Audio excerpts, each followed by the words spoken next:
খেলাচ্ছে। ভাবতেছি একবার গিয়ে দেখবো কি হয়েছে। পরে আবার ভাবলাম না, না যাওয়াই ভালো। কেননা নিজেকে আর ভেজালে জড়াতে চাই না। এমনিতেই ভেজাল ভেজাল করে করে জীবনটা বরবাদের দিকে ঠেলে দিয়েছি। আর না, আর তার চেয়ে বড় কথা, কলেজে আজ আমার প্রথম দিন। এখানে পরিবেশ সম্পর্কে আমার কোনো ধারণাই নাই। চুপচাপ মাথা নিচু করে চলে যেতে নিলে হঠাৎ পেছন থেকে একটা মেয়ে ডাক দেয়। পিছনে ফিরে, জি আমাকে বলছেন? এই ছেলে, ভাব নিচ্ছিস মনে হয়। এখানে তুই ছাড়া আর কে আছে যে তাকে ডাকতে যাব? ও, আসলে বুঝতে পারিনি। জি বলুন, কি বলবেন? তবে নিজের মোটা মাথাটার দ্বারা বুঝে নিয়েছি মেয়েটা আমাকে কেন ডেকেছে। মেয়েটার হাতে সিগারেট। 100% শিওর মেয়েটা আমাকে র্যাগিং করার জন্য ডেকেছে। কলেজে নতুন মনে হয়। জি।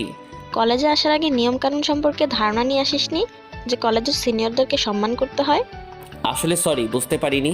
বুঝতে পারিসনি বললে তো আর হবে না। ভুলের জন্য তো তোকে শাস্তি পেতেই হবে। মানে শাস্তি কেন পেতে হবে? আমি তো আগে থেকে অবগত না কলেজ সম্পর্কে, না হয়তো সালাম দিতাম। এই ছেলে, আবার মুখে মুখে তর্ক করছিস। একে তো ভুল করেছিস, তার উপরে আবার মুখের উপরে কথাও বলছিস। তোর ডাবল সাজা প্রাপ্য। মাথা নিচু করে আছি, কারণ কলেজে আজ আমার প্রথম দিন। আর প্রথম দিন এসেই কোনো ঝামেলায় জড়াতে চাই না। এই নে ধর একটা কাগজ। যা, এটাকে খুলবি না। সোজা ওই যে জিন্স পরা মেয়েটা দেখছিস, তাকে গিয়ে দিয়ে আসবি। কথা না বাড়িয়ে কাগজটা হাতে নিয়ে মেয়েটার কাছে চলে গেলাম। এই যে আপু। কি রে, কি হয়েছে? ডাকলি কেন? একটা আপু আপনাকে এই কাগজটা দিতে বলল। মেয়েটার হাতে কাগজটা দিয়ে চলে আসতে ধরলাম, এমন সময় মেয়েটা আবার ডাক দিল, এই ছেলে এদিকে আয়। আমি কাছে যেতেই মেয়েটা আমার গালে কষে কয়েকটা থাপ্পড় বসায় দিল। পুরো কলেজ তো আমার দিকে হা করে তাকিয়ে আছে। এই, তোর সাহস তো কম না? তুই আমাকে লাভ লেটার দিস? তুই জানিস আমি কে? চুপ করে আছি। কি লাভ লেটার? কিছুই তো মাথায় কাজ করছে না। আপু, আমি তো আপনাকে লাভ লেটার দেই নাই, আর কাগজে কি লেখা ছিল সেটাও জানি না। ওই যে আপুটা আপনাকে এটা দিতে বলল। মেয়েটা আরও কয়েকটা থাপ্পড় লাগাই দিল আমার গালে। আমি তো মেয়েটার থাপ্পড় খেয়ে হাবলার মতো ঠাই দাঁড়িয়ে আছি। দাঁড়া, লাভ লেটার দেওয়ার মজা বোঝাচ্ছি তোকে। ফোনটা বের করে কাকে জানি ফোন দিল। ইতিমধ্যে কয়েকটা ছেলে এসে হাজির। এই ছেলে আমাকে লাভ লেটার দিয়েছে, এবার তোরা কি করবি কর। ছেলে একটা এসে সোজা আমার কলার ধরে জোরে টান মারলো। সাথে সাথে আমার শার্টের বোতাম কয়েকটা ছিঁড়ে মাটিতে পড়ে গেছে। তোর কত বড় সাহস, তুই মাহি ম্যাডামকে লাভ লেটার দিস, যেখানে আমরা ওনার নাম পর্যন্ত মুখে নেই না। ভাইয়া বিশ্বাস করেন, আমি জানি না এটা কি লেখা ছিল। একটা আপু ওনাকে এটা দিতে বলল। এত কিছু আমি জানি না, কথা হচ্ছে তুই মাহি ম্যাডামকে লাভ লেটার দিয়েছিস। এখন তোর কি হাল করি তুই দেখ। বলে ছেলেটা আমাকে মারতে শুরু করলো। সাথে আরও কয়েকটা ছেলেও দৌড়ে এসে ছেলেটার সাথে মিলে মারতে আরম্ভ করলো। আমি তো মাটিতে পড়ে মার খেয়ে যাচ্ছি। এই হয়েছে, থাম। এবার যা তোরা, বাকিটা আমি দেখে নিচ্ছি। ছেলেগুলো আমাকে মেরে ধরে চলে গেল। আমি মাটিতে পড়ে আছি। মাহি আমার সামনে এসে, শোন, এটা হচ্ছে তোর সাজা। আর তোর কোনো দোষ নেই, এটাও আমি জানি। কিন্তু তোকে মারলাম কেন জানিস? আশা করি জানিস না। তোকে মারার কারণ হচ্ছে এই মাহিকে সেটা চিনে নে। কলেজের সবাই আমার কথায় ওঠে আর বসে। আমার মুখের উপরে কোনো কথা বলার দুঃসাহস কারোর হয়নি এই কলেজে। এই কলেজ কেন, থাক। আর বেশি কিছু নাই বা বললাম। কলেজে থাকলে এমনিতেই জেনে যাবি আমি কে। ভবিষ্যতে যেন কখনো বড় গলায় আমার সামনে কথা বলার দুঃসাহস না করিস, সেটার জন্য মেডিসিন দিলাম। শুধু তুই না, নতুন কেউ আসলেই কলেজে তাকে এমন মেডিসিনটাই দেই। যেই মেয়েটা আমাকে কাগজটা দিছে সেই মেয়েটা মাহির কাছে আসে আর দুজনে মিলে হাসতে আরম্ভ করে। তারপর ওরা চলে যায়। কোনো মতে মাটি থেকে উঠে চুপচাপ করে ক্লাসরুমের দিকে রওনা দিলাম। লজ্জায় মাথা তুলতে পারছি না। পুরো কলেজের সামনে আমায় মারলো। যে আকাশ একবার একটা ডাক দিলে পুরো শহর ভেঙে লোকজন আসবে, সে আকাশকেই মাটিতে ফেলে মেরে চলে গেল। থাক, নতুন বলে কিছু বললাম না। ক্লাসরুম খুঁজে পাচ্ছি না, তাই একজনের কাছে জিজ্ঞাসা করলাম, ভাইয়া ক্লাসরুমটা কোন দিকে? চলো আমি দেখিয়ে দিচ্ছি, আমি একই ক্লাসে যাব। ছেলেটার সাথে ক্লাসরুমের দিকে যাচ্ছি। ছেলেটা বলে উঠল, আমার নাম আসিফ, তোমার নাম কি? আকাশ। আসলে কিছু মনে করিও না, তোমার সাথে যা হয়েছে সবটাই দেখেছি, কিন্তু কিছু বলার ক্ষমতা নেই। কারণ যে মেয়েটা তোমাকে মেরেছে সে মেয়েটা এই শহরের মাফিয়া গ্যাং লিডার। শুনতে একটু অন্যরকম লাগবে যে মেয়ে হয়ে মাফিয়া লিডার কি করে হয়, কিন্তু এটাই সত্য। খুব ডেঞ্জারাস মেয়ে। ওর সাথে কথা বলতে ভালো ভালো মানুষেরও প্যান্ট ভিজে যায়। মনে মনে হ্যাঁ, এমন দেখেছি অনেক মাফিয়া টাফিয়া, এমন কয়েক শতাধিক মাফিয়া আমার পায়ের নিচে পড়ে থাকে। দুনিয়াটা কেমন সেটা পরিদর্শন করতে বের হয়েছি, কে পাওয়ারের কেমন অপব্যবহার করে। তারপর দুজনে মিলে ক্লাসে চলে গেলাম। আমি অনার্স 3য় বর্ষের ছাত্র। মানুষের কোলাহল থেকে একটা নিরিবিলি জায়গায় এসেছি, যাতে করে পড়ালেখাটা ভালোভাবে শেষ করতে পারি। বাবা মারা যাওয়ার আগে শেষ একটা ওয়াদা করিয়ে গিয়েছিল যে পড়ালেখা করে মানুষের মতো মানুষ হব। সেই লক্ষ্য নিয়েই নতুন কলেজে এসেছি, পুরান কলেজ পেলে, কারণ সেখানে আমার পড়াশোনা কোনো দিনই হবে না, কারণ পরিবেশটা অন্যরকম। সর্বদা দাঙ্গা ফাসাদ নিয়ে পড়ে থাকে সকলে, তাই এই শহরে চলে এসেছি। কিন্তু শহরের মানুষগুলোও যে একই রকম সেটা আর বুঝতে বাকি নাই। ক্লাসরুমে ঢুকে চুপচাপ বসে আছি। স্যার এখন আসে নাই। সবাই আমার দিকে বাঁকা চোখ করে করে দেখছে, কারণ একটু আগে যে ধুলাই খেয়ে এসেছি। আমার পাশে আসিফ বলল, আকাশ, মন খারাপ করিও না। সবাই তোমার দিকে যেমন করেই তাকাক না কেন, আমি তোমাকে বন্ধুর চোখেই দেখব। Thank you. একটু পর স্যার ক্লাসে এসে, শুনলাম আজ মাফি নাকি নতুন কাউকে র্যাগিং করেছে আর তাকে নাজেহালভাবে মেরেছে। সে কে? সবাই আমার দিকে আঙুল দিয়ে দেখিয়ে দিল। আমি মাথা নিচু করে তাকিয়ে আছি। তোমার নাম কি? আমার নাম আকাশ। থাক বাবা, বাদ দাও, যা হয়েছে বাদ দাও। মাফিকে তোমার মতো কোনো ক্ষমতা এই কলেজের কারো নাই। এই কলেজের কেন, পুরো শহরের কারো নাই। আর তুমি ওর থেকে একটু দূরে দূরে থেকো। এমন সময় মাহি ক্লাসে ঢুকে পুরো গ্যাং নিয়ে, তার মধ্যে কাগজ দেওয়া মেয়েটাও আছে। কি স্যার, আমার নামে কি গুণগান গাওয়া হচ্ছে নাকি? স্যার ভয় চুপ করে আছে। গুণগানই যেন হয়, বদনাম করলে শরীর থেকে মাথা আলাদা করে ফেলবো। তারপর সবাই ক্লাসে বসলো। মনে মনে ভাবে, কিরে কাগজ দেওয়া মেয়েটা না বলেছিল মেয়েটা সিনিয়র, তাহলে আমাদের ক্লাসে কি করে? ধুর, মাথায় কাজ করছে না। স্যার, ক্লাস থেকে বের হন, আজ ক্লাস করতে হবে না। স্যার মাহির এক কথায় ভয় বেরিয়ে গেল। আমি আর আসিফ চুপ করে ক্লাসে বসে আছি। মাহি আর ওর পুরো গ্যাং ক্লাসটাকে মাথায় তুলে ফেলছে। এমন সময় প্রিন্সিপাল আসে। মাহি, আজ নাকি স্যারকে ক্লাস করতে মানা করেছো? হ্যাঁ, মানা করেছি তো। গুরুত্বপূর্ণ ক্লাসগুলো এইভাবে অবহেলা করলে পরীক্ষায় পাশ করবে কিভাবে? এই টাকলা, তুই তো কথা বলিস কোন সাহসে? হ্যাঁ, প্রিন্সিপাল স্যার ভয় চলে যায়। মাহিরা আবার হই হুল্লোড় শুরু করে ক্লাসে। ছাত্রদেরকে সম্মান করে না ভালো কথা, কিন্তু একটা কলেজে প্রিন্সিপালের সাথে এইরূপ আচরণ কিভাবে করতে পারলো? মনে মনে ভাবি, না, আমার সেই আগের রূপে ফিরে যেতে হবে। রক্তের বন্যা না ঝরালে এইসব মানুষকে কখনো শিক্ষা দিতে পারবো না, যারা পাওয়ারের অপব্যবহার করে। চুপচাপ করে ক্লাসে বসে আছি। একটু পর মাহি আমার কাছে আসে। কি রে, এখন কেমন ফিল হচ্ছে তোর? মার খেয়ে তোর অনুভূতিটা কেমন? সবাই হাসাহাসি করছে। আমি চুপচাপ বসে আছি। এখন লাউড হওয়া যাবে না, কয়েকটা দিন যাক, তারপর কত বড় মাফিয়া সেটা দেখে নিব। কি রে, কথা বলছিস না কেন? আবার মার খাওয়ার ইচ্ছা আছে নাকি? আমি আমার মতো চুপ করে আছি। প্লিজ তোমরা ওকে ছেড়ে দাও। ওর সাথে তোমরা আর কিছু করিও না। বেচারা আজ প্রথম এসেই মার খেলো। এই ছাগলের 4 নাম্বার বাচ্চা, তোর মুখে দেখি বুলি ফুটেছে। তোরও কি মার খাওয়ার শখ আছে নাকি? হ্যাঁ, যে ওর হয়ে ওকালতি করছিস? আসিফ ভয়ে চুপ হয়ে গেল। আমাকে যে কাগজ দিয়েছিল সেই মেয়েটা বলে, আরে মাহি, ছাড় তো, বাদ দে। যা মার খেয়েছে, এরপর কখনো তোর সামনে কথা বলার মতো দুঃসাহস করবে না। এলিনা, তুই ঠিক বলেছিস। যে কাগজ দিয়েছিল ওই মেয়েটার নাম এলিনা। তারপর ওরা ক্লাসরুম থেকে বের হয়ে যায়, আর আমি আর আসিফও ক্লাসরুম থেকে বের হয়ে আসি, কারণ আজ ক্লাস হবে না। মাহি একবার বলে দিয়েছে, এরপর আর কারোর ক্ষমতা নাই যে মাহির কথার অবজ্ঞা করে ক্লাস করাবে। আচ্ছা চলো আমরা ওই দিকটায় গিয়ে বসি। আচ্ছা চলো। আসিফ আর আমি একটা নিরিবিলি জায়গায় বসে আছি। এমন সময় একটা মেয়ে আসে। মেয়েটার নাম নাফিসা। মেয়েটা আসিফের বন্ধু। আসিফ আমার সাথে মেয়েটার পরিচয় করিয়ে দিল। বাহ, ভালোই লাগছে। প্রথম দিন এসেই দুজন বন্ধু বানিয়ে ফেললাম। আচ্ছা আকাশ, তোমার বাসা কোথায়? তুমি থাকো কোথায়? আর তোমার বাসায় কে কে আছে? আসলে আমার বাসা চট্টগ্রামে, তবে এই শহরে একটা বাসা ভাড়া করে থাকি। আর আমার বাসায় কে কে আছে বলতে, মা, ছোট বোন আর আমি। বাবা মারা গিয়েছে বেশ কিছু বছর আগে। ও সরি। আরে সরি বলার কিছুই নেই। আর আমরা তো ফ্রেন্ড নাকি? ফ্রেন্ডদের মধ্যে সরি টরি এইসব চলে না। ফ্রেন্ড, তবে পুরোপুরি না। একটা জিনিসের কমতি আছে, সেটা হচ্ছে তুমি করে বলা, যেটা ফ্রেন্ডশিপে চলে না, তুই ছাড়া। আচ্ছা, তুই করেই বলবো। আচ্ছা আকাশ, মাহি মেয়েটা আজ তোকে এভাবে মারলো, তুই কোনো প্রতিবাদ করলি না কেন? কিভাবে করব বল? সে নাকি মাফিয়া টিমের লিডার। ওর কথায় পুরো শহর কাঁপে। এত কিছুর পর কীভাবে প্রতিবাদ করব বল? আর তার থেকে বড় কথা, কলেজে নতুন এসেছি, আজ এইমাত্র কিভাবে করব? বেশ কিছু সময় আড্ডা দিয়ে বাসায় চলে আসলাম। ফ্রেশ হয়ে খাবারটা খেয়ে মাত্র বিছানায় পিঠটা লাগিয়েছি, এমন সময় ছোট ভাই নাসিম ফোন করে আর বলে, ভাই একটু আগে নাকি মাফিয়ার ছেলেরা শহরে আসা কয়েকটা ছেলেকে বেহেরামভাবে মারে, যেখানে আমার ছোট ভাইও ছিল। মেরে সব কয়টাকে তাদের সাথে করে নিয়ে গেছে। ধুর, যত চাই এসব থেকে নিজেকে দূরে রাখবো ততই আরও সেই দিকে ইনভলভ হচ্ছি। আচ্ছা যা, টেনশন করিস না, রাতের মধ্যে তোর ভাইকে ওরা ছেড়ে দিবে।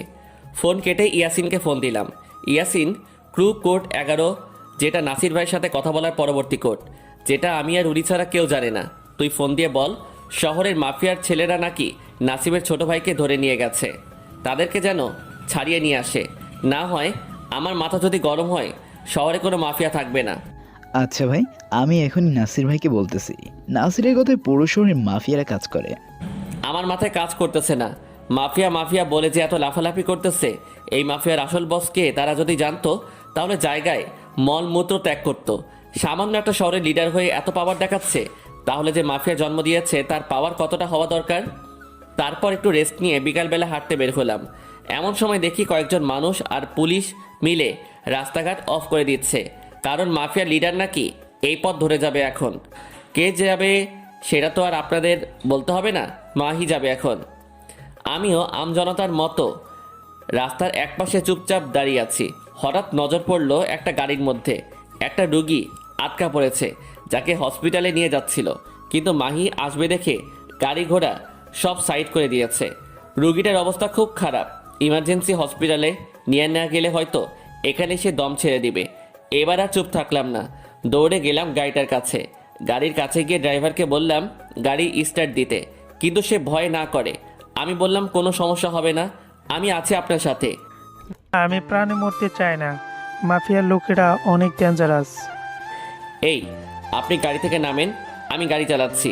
সে রাজি হয় না। এবার রাগ উঠে গেল, ওকে কলার ধরে গাড়ি থেকে নামাই দিয়ে নিজের গাড়ি নিয়ে হসপিটালে রওনা দিলাম। কাউকে দেখার সময় নাই, আগে মানুষটার যান বাঁচানো ফরজ। হসপিটাল পৌঁছে দিয়ে মাত্র বের হলাম, এমন সময় কয়েকজন ছেলে এসে আমাকে জোরপূর্বক তাদের সাথে নিয়ে গেল। এই ছেলে কে তোমরা, আর তোমরা আমাকে কোথায় নিয়ে যাচ্ছ? চুপ করে থাক, একদম বেশি বাড়াবাড়ি করবি না, সোজা শরীর থেকে মাথাটা আলাদা করে ফেলবো। চুপ করে তাদের সাথে গেলাম, তারা আমাকে মাহির কাছে নিয়ে গেল। আমাকে দেখে কি তোর ভয় হয় না রে, ছোট লোকের বাচ্চা? তুই নাকি গরিবের রবিনহুড হয়েছিস? আমার লোকেরা পথ ব্লক করার পরেও কোন সাহসে গাড়ি নিয়ে রাস্তায় নেমেছিস? মানুষটা আর অল্প সময় হলে মরে যেত, তাই রুগীটাকে নিয়ে হসপিটালে দিয়ে এসেছি। এই কুত্তার বাচ্চা, আমার মুখের ওপরে কথা বলিস আবার? একে তো ভুল করেছিস, এখন আবার? এই তোরা ব্যাটাকে নিয়ে গিয়ে জীবনে তোরে শিক্ষা দিয়ে দিবি। একটা হাত আর একটা পা যেন অচল হয়ে যায়। মাহির কথা মতো ওরা আমাকে নিয়ে যায়, নিয়ে গিয়ে একটা রুমে বন্দি করে রাখে। তারপর তারা চলে যায়। কিছু সময় পর আবার ফিরে আসে গরম একটা লোহার টুকরা নিয়ে। ছেলেটা গরম লোহার টুকরাটা নিয়ে সোজা আমার পা বরাবর বাড়ি মারে। এত জোরে বাড়ি মারে যে মাগো বলে চিৎকার দিয়ে উঠি। তারপর আবার হাতের উপরে বাড়ি মারে, সাথে সাথে হাতটা মট করে ভেঙে যায়। স্পষ্ট বুঝতে পারছিলাম হাতটা ভেঙে গেছে। ষাঁড়ের মতো চেঁচাতে আরম্ভ করি, মনে হচ্ছে যে জানটা বের হয়ে যাবে। তারপর তারা আমাকে নিয়ে গিয়ে রাস্তার মধ্যে ফেলে রেখে চলে আসে। মাটিতে গড়াগড়ি করছি, কেউ সাহায্যের জন্য এগিয়ে আসছে না। একটা বয়স্ক লোক আমায় হসপিটালে দিয়ে আসে। হসপিটালে পৌঁছে জ্ঞান হারিয়ে ফেলি। 1 সপ্তাহ পরে জ্ঞান ফিরে আসে। জ্ঞান ফেরার পর যা দেখতে পাই, পুরো মাথা যেন ভো ভো করে ঘুরতে থাকে। পুরো হাসপাতালে ছেলে পেলে দিয়ে ভরে গেছে, সবার মাথায় তো আগুন উঠে গেছে। আমাকে এই অবস্থায় দেখে আমার জ্ঞান ফিরেছে শুনতে পেয়ে সকলেই এসে হুমড়ি খেয়ে কান্না করতেছে। আকাশ ভাই, আপনি ঠিক আছেন তো? আরে পাগল, তোরা কান্না করতেছিস কেন? দেখ আমি ঠিক আছি, আমার কিচ্ছু হয় নাই, তাও ছেলে পেলে মানতেছে না। ডাক্তার 1 মাস বেড রেস্ট দিল। ছেলে পেলের জন্য হসপিটালের বাহিরের কোনো মানুষ ঠিকমতো আসা যাওয়া করতে পারতেছে না। এত মানুষ আসছে আমাকে দেখতে। তারপর আমাকে সবাই নিয়ে গেল, ভালো একটা হোটেল বুক করলো, সেখানেই থাকার ব্যবস্থা করলো আমার। আর বাসার কেউ এই সব কিছু জানে না, মা জানলে তো সোজা স্ট্রোক করবে। সবাইকে চলে যেতে বললাম, কিন্তু কেউ কোনো কথা শুনছে না। ওদের একটাই কথা, আমাকে যারা মেরেছে ওদের রক্ত দিয়ে গোসল না করে ওরা কেউ এখান থেকে যাবে না। তাও অনেক কষ্টে বুঝিয়ে বাঁচিয়ে পাঠালাম, তবে কয়েকজন আমার সাথেই রয়ে গেছে। নাসিম, ইয়াসিন, ওদেরকে হাজার মানা করলেও ওরা যাবে না, তাই আর জোরও করিনি ওদের। আচ্ছা নাসিম, তোর ছোট ভাইকে ছেড়েছে? ভাই রাতের আগেই ছেড়ে দিছে। কথা বলতেছি এমন সময় নাসির ভাই এসে হাজির। নাসির ভাই বলতে শহরের মাফিয়া টিমের আসল লিডার। সে এসেছে আমার এই অবস্থা শুনে। নাসির ভাই তো পাগল পাগল হয়ে গেছে আমার এই অবস্থা দেখে। আকাশ ভাই, আপনার এই অবস্থা কে করলো? একবার খালি মুখ দিয়ে নামটা বের করেন, ওকে মেরে ওর শরীরের সমস্ত অঙ্গ প্রত্যঙ্গ টুকরো টুকরো করে শহরে আলাদা আলাদা স্থানে রেখে দেবো। মনে মনে, না, নাম বলা যাবে না, কারণ আমি মুখ দিয়ে যদি একবার নাম বের করি, সেটা যেই হোক না কেন, নাসির ভাই সত্যি ওদেরকে কেটে টুকরো টুকরো করে ফেলবে। আর ওইসব ছেলেপেলেদের জন্য আমি একাই এনাফ। ওদের শায়েস্তা করতে ছেলেপেলের দরকার হবে না। আর তার চেয়ে বড় কথা, ওদেরকে আমি নিজের হাতে শাস্তি দিব। না, নাসির ভাই কে বা কারা করেছে জানি না, ছেলেগুলোকে এর আগে কখনো দেখি নাই। আকাশ ভাই, আপনি চিন্তা করবেন না, যে বা যারা এইরূপ করেছে তাদের ধরে এনে আপনার পায়ের সামনে হাজির করব। তারপর নাসির ভাই আরো বেশ কিছু সময় কথা বলে চলে যায়। দুপুরে খাবারের সময় হয়ে এসেছে প্রায়। খাবারকে ওষুধ খেয়ে নিলাম, একটু রেস্ট করা দরকার। কিন্তু রেস্ট করার আগে কয়েকজন যারা আছে তাদেরকে রুম থেকে একটু বের হয়ে যেতে বললাম, ইয়াসিন বাদে। সবাই বের হয়ে গেল। শোন ইয়াসিন, কি বলি মন দিয়ে শুনবি। হ্যাঁ ভাই বলেন। আমি যদি চাই যারা আমাকে মেরেছে তাদেরকে মেরে ফেলতে, সেটা আমার জন্য 2 মিনিটের চেয়েও কম সময় লাগবে। খালি একবার নাসির ভাইকে নামগুলো বললে হবে। কিন্তু আমি নাসির ভাইকে বলি নাই, কারণ ওদেরকে আমি নিজের হাতে মারবো। আর ছেলেগুলো হচ্ছে মাফিয়ার টিম, যেটা শহরে আছে সেই গ্যাংয়ের ছেলে পেলে। শোন, আর শহরের মাফিয়ার দায়িত্বে আছে হচ্ছে মাহি নামের একটা মেয়ে। ওর লেফট হ্যান্ড এবং রাইট হ্যান্ড 2টা ছেলে আছে। ওদেরকে গিয়ে তুলে নিয়ে আনবি। ওরাই আমার সাথে এইরূপ আচরণ করেছে। যত ছেলের আগে নিয়ে যাবি, কিন্তু কাউকে বলবি না ওদেরকে কেন তুলে নিয়ে আনছিস। কেউ জিজ্ঞাসা করলে বলবি আকাশ ভাইয়ের অর্ডার। আচ্ছা ভাই, আপনি একটু শুয়ে রেস্ট করেন, বিকেলবেলা আপনার চোখ খোলার আগে ছেলে দুটা আপনার সামনে থাকবে। আরে না না, এটা হোটেল, এখানে কোনো হাঙ্গামা করার দরকার নাই। শহরের আড্ডাখানা যেটা আছে সেখানের পিছনে যেই স্টোর রুমটা আছে সেখানে বেঁধে রেখে ফেলে আসবি। তারপর কি করতে হবে সেটা আমি বলে দিব। আচ্ছা ভাই। আচ্ছা যা। তারপর ইয়াসিন চলে যায় আর আকাশ একটু ঘুমানোর চেষ্টা করে। বিকেলবেলা চোখ খোলার আগে দেখে ইয়াসিন এসে হাজির। কিরে, কাজ কত দূর? ভাই, মাল দুইটাকে তুলে নিয়ে স্টোর রুমে ফেলে রেখে চলে আসছি। এই যে নেন মাল দুইটার ভিডিও। ইয়াসিন আসার আগে ওদের ভিডিও করে নিয়ে আসছে। কোনো সমস্যা হয় নাই তো? ভাই কি বলেন, কি সমস্যা হবে? যার আগে সবাই কোমরে গুজে মেশিন নিয়ে গেছি, গিয়ে ফার্স্টে ভালোই ভালো বলছি আমাদের সাথে আসতে, কিন্তু মাল দুইটা একটু পাওয়ার দেখাইছে যে এই সেই, কিন্তু সে জানে না আমরা তার বাপেরও বাপ। কি আর করা ভাই, যখন বাংলা ভাষায় বোঝাইতে পারি নাই তখন মেশিন কপালে থেকে তুলে নিয়ে আসছি। যা, এবার ফ্রেশ হয়ে নে। এইভাবেই দিন কাটতে লাগলো। মাহির লেফট হ্যান্ড এবং রাইট হ্যান্ড 2টা এখনো স্টোররুমে বন্দি। পুরো শহর তামা তামা করে খুঁজে ফেলছে শহরের মাফিয়ার লোকেরা, কিন্তু কেউ খুঁজে পায় নাই এই 2টাকে। আমার প্ল্যান হচ্ছে আগে পুরোপুরি সুস্থ হই, তারপর ওদের ব্যবস্থা করব। আর কিছুদিন যাওয়ার পর পুরোপুরি সুস্থ হয়ে গেলাম, এবার সব কয়টার অবস্থা নাজেহাল করব। নাসিম আর ইয়াসিনকে নিয়ে স্টোররুমে গেলাম, যেখানে মাল 2টাকে বন্দি করে রেখেছে ইয়াসিন। আর ইয়াসিনকে আগে বলে রেখেছিলাম আমি সুস্থ হওয়ার আগ পর্যন্ত যেন ওদের দেখভালের কমতি না হয়, কারণ কোরবানির গরুর ভালো করে দেখভাল করতে হয়। ওদেরকে বাইরে রেখে আমি স্টোর রুমের ভিতরে গেলাম। গিয়ে দেখি মাল 2টাকে ইয়াসিন শিকল দিয়ে বেঁধে রেখেছে। আমাকে দেখেই একজন বলে উঠল, এই তুই এখানে? তোকে না মেরে হাত পা ভেঙে রাস্তায় ফেলে চলে আসছিলাম, তুই এখনো মরিস নাই?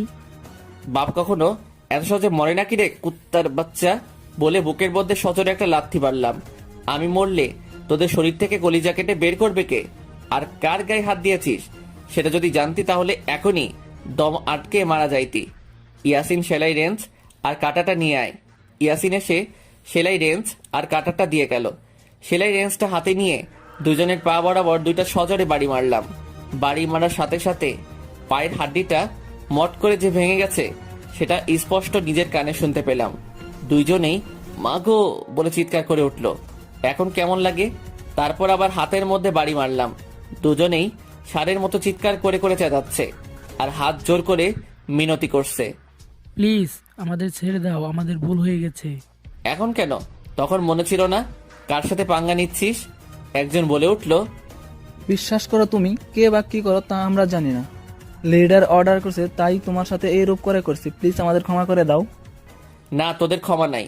আমি কাটারটা হাতে নেই, তার আগে ছেলে দুইটার মুখের মধ্যে কাগজ গুজে দেই যেন চিৎকার করতে না পারে। তারপর কাটারটা দিয়ে ছেলে দুইটার বুকের মধ্যে লাগাতার পোজ দিতে থাকি। চিটচিট করে রক্ত পড়তেছে ছেলে দুইটার শরীর থেকে। শোন, আর অল্প সময় পর হয়তো তোদের জান চলে যাবে। তার আগে আমার পরিচয়টা তোদের দিয়ে দেই, হয়তো তোদের মরার জন্য আহসান হবে। আকাশ ছেলে দুটোর কানের সামনে গিয়ে কানে কানে নিজের আসল পরিচয়টা বলে। ছেলে দুটো সাথে সাথে চোখ বড় বড় করে ফেলে আর সাথে সাথেই দম আটকে মারা যায়। আকাশ ইয়াসিনকে ডেকে বলে এই দুটো বডিকে শহরের সিটি রোডে টাঙিয়ে রেখে আসতে, যাতে করে মানুষজন দেখে। পুরো শহর তো হাহাকার লেগে গেছে, মাফিয়ার ছেলেদের এই রকম বেধড়কভাবে কে মারল, কার এত বড় বুকের পাটা। নাসির ভাইয়ের ছেলেরা তো পাগল পাগল হয়ে গেছে। মাহির তো পুরো মাথা খারাপ হয়ে গেছে যে করেই হোক এই দুজনের হত্যাকারীকে সে খুঁজে বের করবেই। অন্যদিকে আকাশ তো দিব্যি ঘুরে বেড়াচ্ছে, ওর মনে হচ্ছে কিছুই যেন হয় নাই। পরের দিন সে কলেজে যায়। আসিফ আর নাফিসা আকাশকে দেখতে পেয়ে দৌড়ে আসে। কিরে আকাশ, এতদিন কোথায় গিয়েছিলি রে? আর একটা পারিবারিক কাজে আটকে পড়েছিলাম। এখন সব ঠিক হয়েছে তো? হ্যাঁ। আচ্ছা আকাশ, কিছু কি শুনেছিস? মাফিয়ার ছেলে দুইটাকে নাকি কে যেন মেরে শহরের সিটি রোডে টাঙিয়ে রেখে দিয়েছে। হ্যাঁ, আমি একটু শুনেছি। কলেজে এসেছি পর্যন্ত সবাই একই কথা কানাফোসা করতেছে। চল, ক্লাসের সময় হয়ে এসেছে, ক্লাসের দিকে যাই। তিনজন মিলে ক্লাসের দিকে যাচ্ছি। এমন সময় মাহির সামনাসামনি পড়ে গেলাম। মাহি তো আমার দিকে চোখ বড় বড় করে চেয়ে আছে। আমি সাইড কেটে চলে আসলাম। ক্লাস করছি, এমন সময় কয়েকটা ছেলে ক্লাসরুমের মধ্যে এসে বলল মাহি নাকি আমাকে ডাকতেছে। আচ্ছা চলো। স্যারের অনুমতির প্রয়োজন নাই, কারণ মাহির কথা একবার যখন বলছে সবাই চুপ। নাফিসা তো ভয় শেষ। আকাশ প্লিজ, কখন কি করে বসে তোর সাথে। আর টেনশন করিস না। তারপর ছেলেগুলোর সাথে মাহির কাছে গেলাম। মাহি সবাইকে চলে যেতে বলল। সবাই চলে গেল। এই ছেলে, তুই জীবিত হলি কি করি?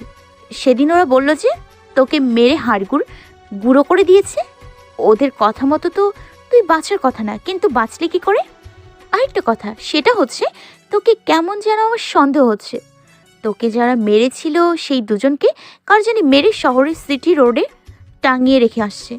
দেখেন, আপনার কোনো কথার জবাব দিতে আমি ইচ্ছুক নই। আর বড় কথা হচ্ছে আমি ভুল করেছি, তার জন্য তো মেরে হাত ভেঙে দিয়েছেন। এত শাস্তি দেওয়ার পরেও কি আপনার শখ মিটেনি? এই ছেলে, বেশি কথা শিখে গেছিস মনে হয় না। কথা যাই বলবো চুপচাপ শুনবি, না হয় জ্যান্ত মেরে পুঁতে ফেলবো। আকাশ চুপ করে আছে। শোন, তোর ওপর আমার সন্দেহ লাগছে। আমার ছেলেপেলেরা তোর ওপর নজরদারি রাখবে, মাথায় রাখিস। আচ্ছা। ক্লাস করে বাসায় চলে গেলাম। এইভাবে আরো কয়েকটা দিন কাটলো। এই কয়েকদিনে লক্ষ্য করলাম মাহি যেন কেমন পরিবর্তন হয়ে গেছে। আমি কলেজে আসলেই মাহি আমার দিকে ড্যাব ড্যাব করে চেয়ে থাকে। একদিন ক্লাস শেষ করে যাচ্ছিলাম বাসায়, এমন সময় মাহি ডাক দেয় আমাকে। আই, এদিকে আয়। হ্যাঁ বলেন। এই, তুই কি সিঙ্গেল? মানে বুঝলাম না। তুই কি কোনো রিলেশন করিস? না। এখানে এসে আমার পাশে বস। আমি কথা না বাড়িয়ে মাহির কাছে গিয়ে বসলাম। শোন, আজ থেকে তুই রোজ ক্লাস ছুটির পর এসে আমার সাথে এখানে বসে থাকবি। হঠাৎ মাহির নাম্বার একটা ফোন আসে। যে ছেলে দুইটাকে ঝাড়া মেরে ফেলে দিয়ে গেছে তাদের একজনের সংবাদ পাওয়া গেছে। অপর পাশ থেকে কি বলছে কিছু শুনতে পাচ্ছি না, খালি মাহির কথাই শুনছি। ওকে যে করে হোক আটক করে আমার সামনে নিয়ে আয়। ফোনের অপর পাশ থেকে খবর পেয়েছি আজ নাকি সে রাতের বেলায় চৌরাস্তার মোড়ে কোনো এক কাজে যাবে, সেখান থেকে তুলে নিয়ে আসবো। আচ্ছা। মাহি ফোন রেখে দিয়ে বেটা, এবার যাবি কই? আমার ছেলেদেরকে মারা এবার বোঝাবো। আজ রাতেই তোর খেল খতম। মাহির অল্প কথা শুনে বুঝে গেলাম ইয়াসিনের নাম জেনে গেছে। আজ রাতে ইয়াসিনকে ওরা কিছু একটা করবে। এই, এবার তুই বাসায় যা, আমার কাজ আছে। আমি তাড়াতাড়ি উঠে বাসায় চলে এলাম। এসে ইয়াসিনকে ফোন দিলাম। ইয়াসিন ফোন রিসিভ করছে না। অনেকবার ফোন দিলাম, তাও রিসিভ করলো না। মাথা তো ঘুরতেছে। আমার জালে আমি নিজেই ফেসে গেলাম। এখন যদি ইয়াসিনকে খবর দেওয়া না হয়, সে 100% শিওর বিপদে পড়বে। একটু পর দেখলাম ফোনটা বাজছে। ফোনের দিকে তাকাতেই দেখলাম ইয়াসিন ফোন করেছে। ইয়াসিন, কোথায় তুই? আচ্ছা শোন, যেখানে আছিস তাড়াতাড়ি আমার সাথে দেখা কর। ইয়াসিন তাড়াতাড়ি 30 মিনিটের মধ্যেই আমার কাছে চলে আসলো। আমি ওকে বললাম তোর নাম ওরা জেনে গেছে। তোমার সমস্যা কি? আমি কি ওদেরকে ভয় পাই নাকি? আপনি থাকতে এই জমিনে বুকে কে আমার গায়ে হাত দিবে? এমন মানুষ এখনো পয়দা হয় নাই। হ্যাঁ, তোর কিছুই করতে পারবে না। তবে এটা বলতো, আজ রাতে কি তোর কোথাও যাওয়ার প্ল্যান আছে? হ্যাঁ ভাই, চৌরাস্তার মোড়। ওকে, সমস্যা নাই। ওরা আজ রাতেই কিছু একটা করবে, আর আজ রাতেই আমি আমার আসল রূপ দেখাবো। খবর দে সব ছেলেপেলেদেরকে আকাশ মাহমুদ কি সেটা আজ পুরো শহরবাসী জানবে। গাড়ি করে শুধু আকাশ মাহমুদের ছেলে পেলে শহরে আসতে থাকে।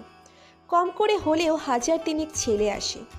সবার কোমরে আর্মস, কেউ কেউ আবার ওম নিয়ে আসে, যেটা রেট অফ ফায়ার, যেটা কয়েক কিলোমিটার দূর থেকে তারা নিশানকে তাক করতে পারে।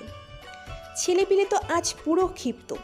কার এত বড় বুকের পাটা যে আকাশ মাহমুদের সাথে পাঙ্গা নেবে?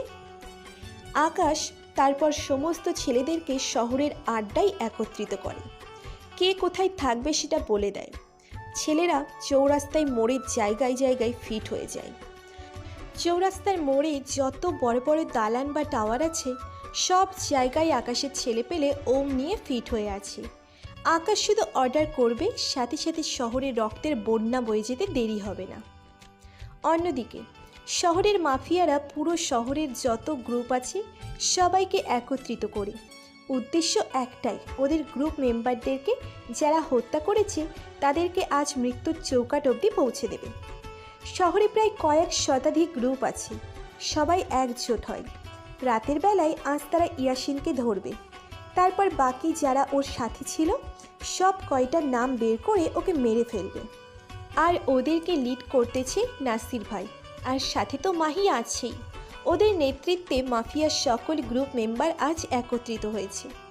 নাসির ভাই জানে না ওদের জন্য আজ মৃত্যু অপেক্ষা করতেছে। নিজের পাতানো ফাঁদে যে নিজেরাই আটকে পড়বে এই ধারণা কারও নেই। বিকেল পেরিয়ে প্রায় মাগরিব হয়ে আসে। আকাশের লোকজন সবাই যে যার জায়গা মতো ফিট হয়ে আছে, আর আকাশ বলে দেয় ইয়াসিন আগে একা যাবে। মাফিয়ার গ্রুপরা সবাই অপেক্ষা করতেছে কখন বলির পাঠাটা আসবে। একটু পর প্ল্যান মোতাবেক ইয়াসিন চৌরাস্তার মোড়ে যায়। সাথে সাথে মাফিয়ার ছেলেপেলেরা ইয়াসিনকে চারপাশ থেকে ঘিরে ফেলে। সবার হাতে চাপাটি বড় বড় রামদা। ইয়াসিনকে আজ টুকরো টুকরো করে ফেলবে। নাসির ভাই আর মাহি একটা গাড়িতে বসে আছে। ছেলেপেলে দৌড়ে আছে ইয়াসিনকে মারার জন্য, কিন্তু যারা যারা দৌড়ে আসে সব কয়টার মাথায় খুলি ছিদ্র হয়ে মাটিতে লাশ হয়ে পড়ে যায়। রেট অফ ফায়ার দিয়ে মাথার খুলি ছিদ্র করে ফেলেছে আকাশের ছেলেরা। মাফিয়ার সবাই তো ভয় পেয়ে যায়, কেউ বলতে পারে না কি ঘটছে। এবার ইয়াসিনের সাথে ওর দলের 10-15 জন গিয়ে দাঁড়ায়। মাফিয়ার ছেলে পেলে আরও এক ঝাঁক এগিয়ে আসে মারার জন্য। ওই 10-15 জন মিলে প্রায় 100 খানিক মাফিয়ার গ্রুপকে মেরে জায়গার মধ্যে তুলোধনা বানিয়ে ফেলে। এবার একত্রে সমস্ত মাফিয়ার ক্রুরা ওই 10-15 জনের উপরে ঝাঁপিয়ে পড়ে। 10-15 জন মিলে এত জনের সাথে কখনোই পেরে ওঠা সম্ভব না। মাফিয়ার গ্রুপরা ওদেরকে মারতে শুরু করে। এমন সময় নাসির ভাই আর মাহি গাড়ি থেকে নেমে আসে। অন্ধকার দেখে কাউকেই তেমন একটা চেনা যাচ্ছে না। না হয় নাসির ভাই ইয়াসিনকে দেখেই চিনে ফেলত।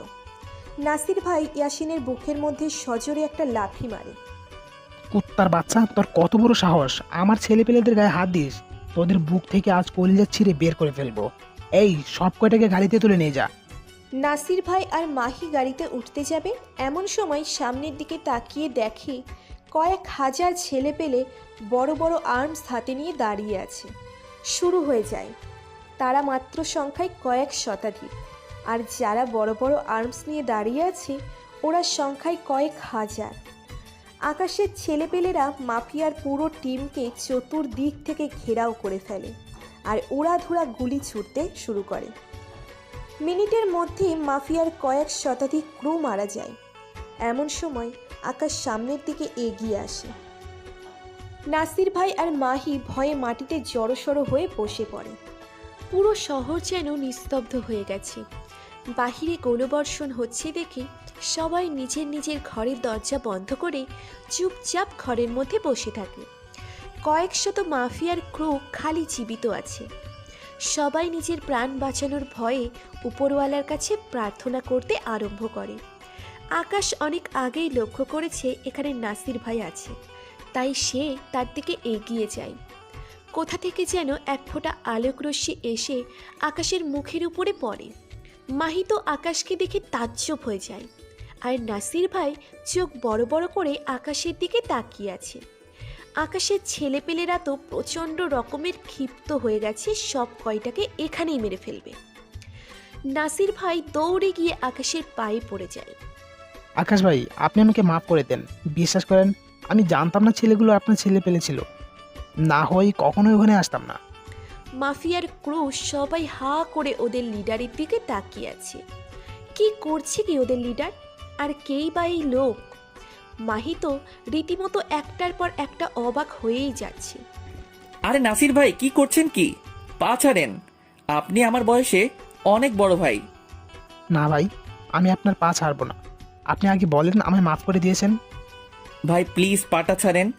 ভাই আপনার উপরে কোনো রাগই নাই আমার যে মাফ করার মতো কোনো কিছু থাকবে। উঠেন এবার। নাসির ভাই আকাশকে জড়িয়ে ধরে কান্না করে দেয়।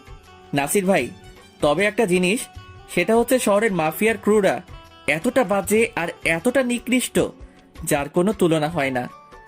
পাওয়ারের অপব্যবহার কাকে বলে সেটা শহরের মাফিয়াদের না দেখলে বুঝতেই পারতাম না।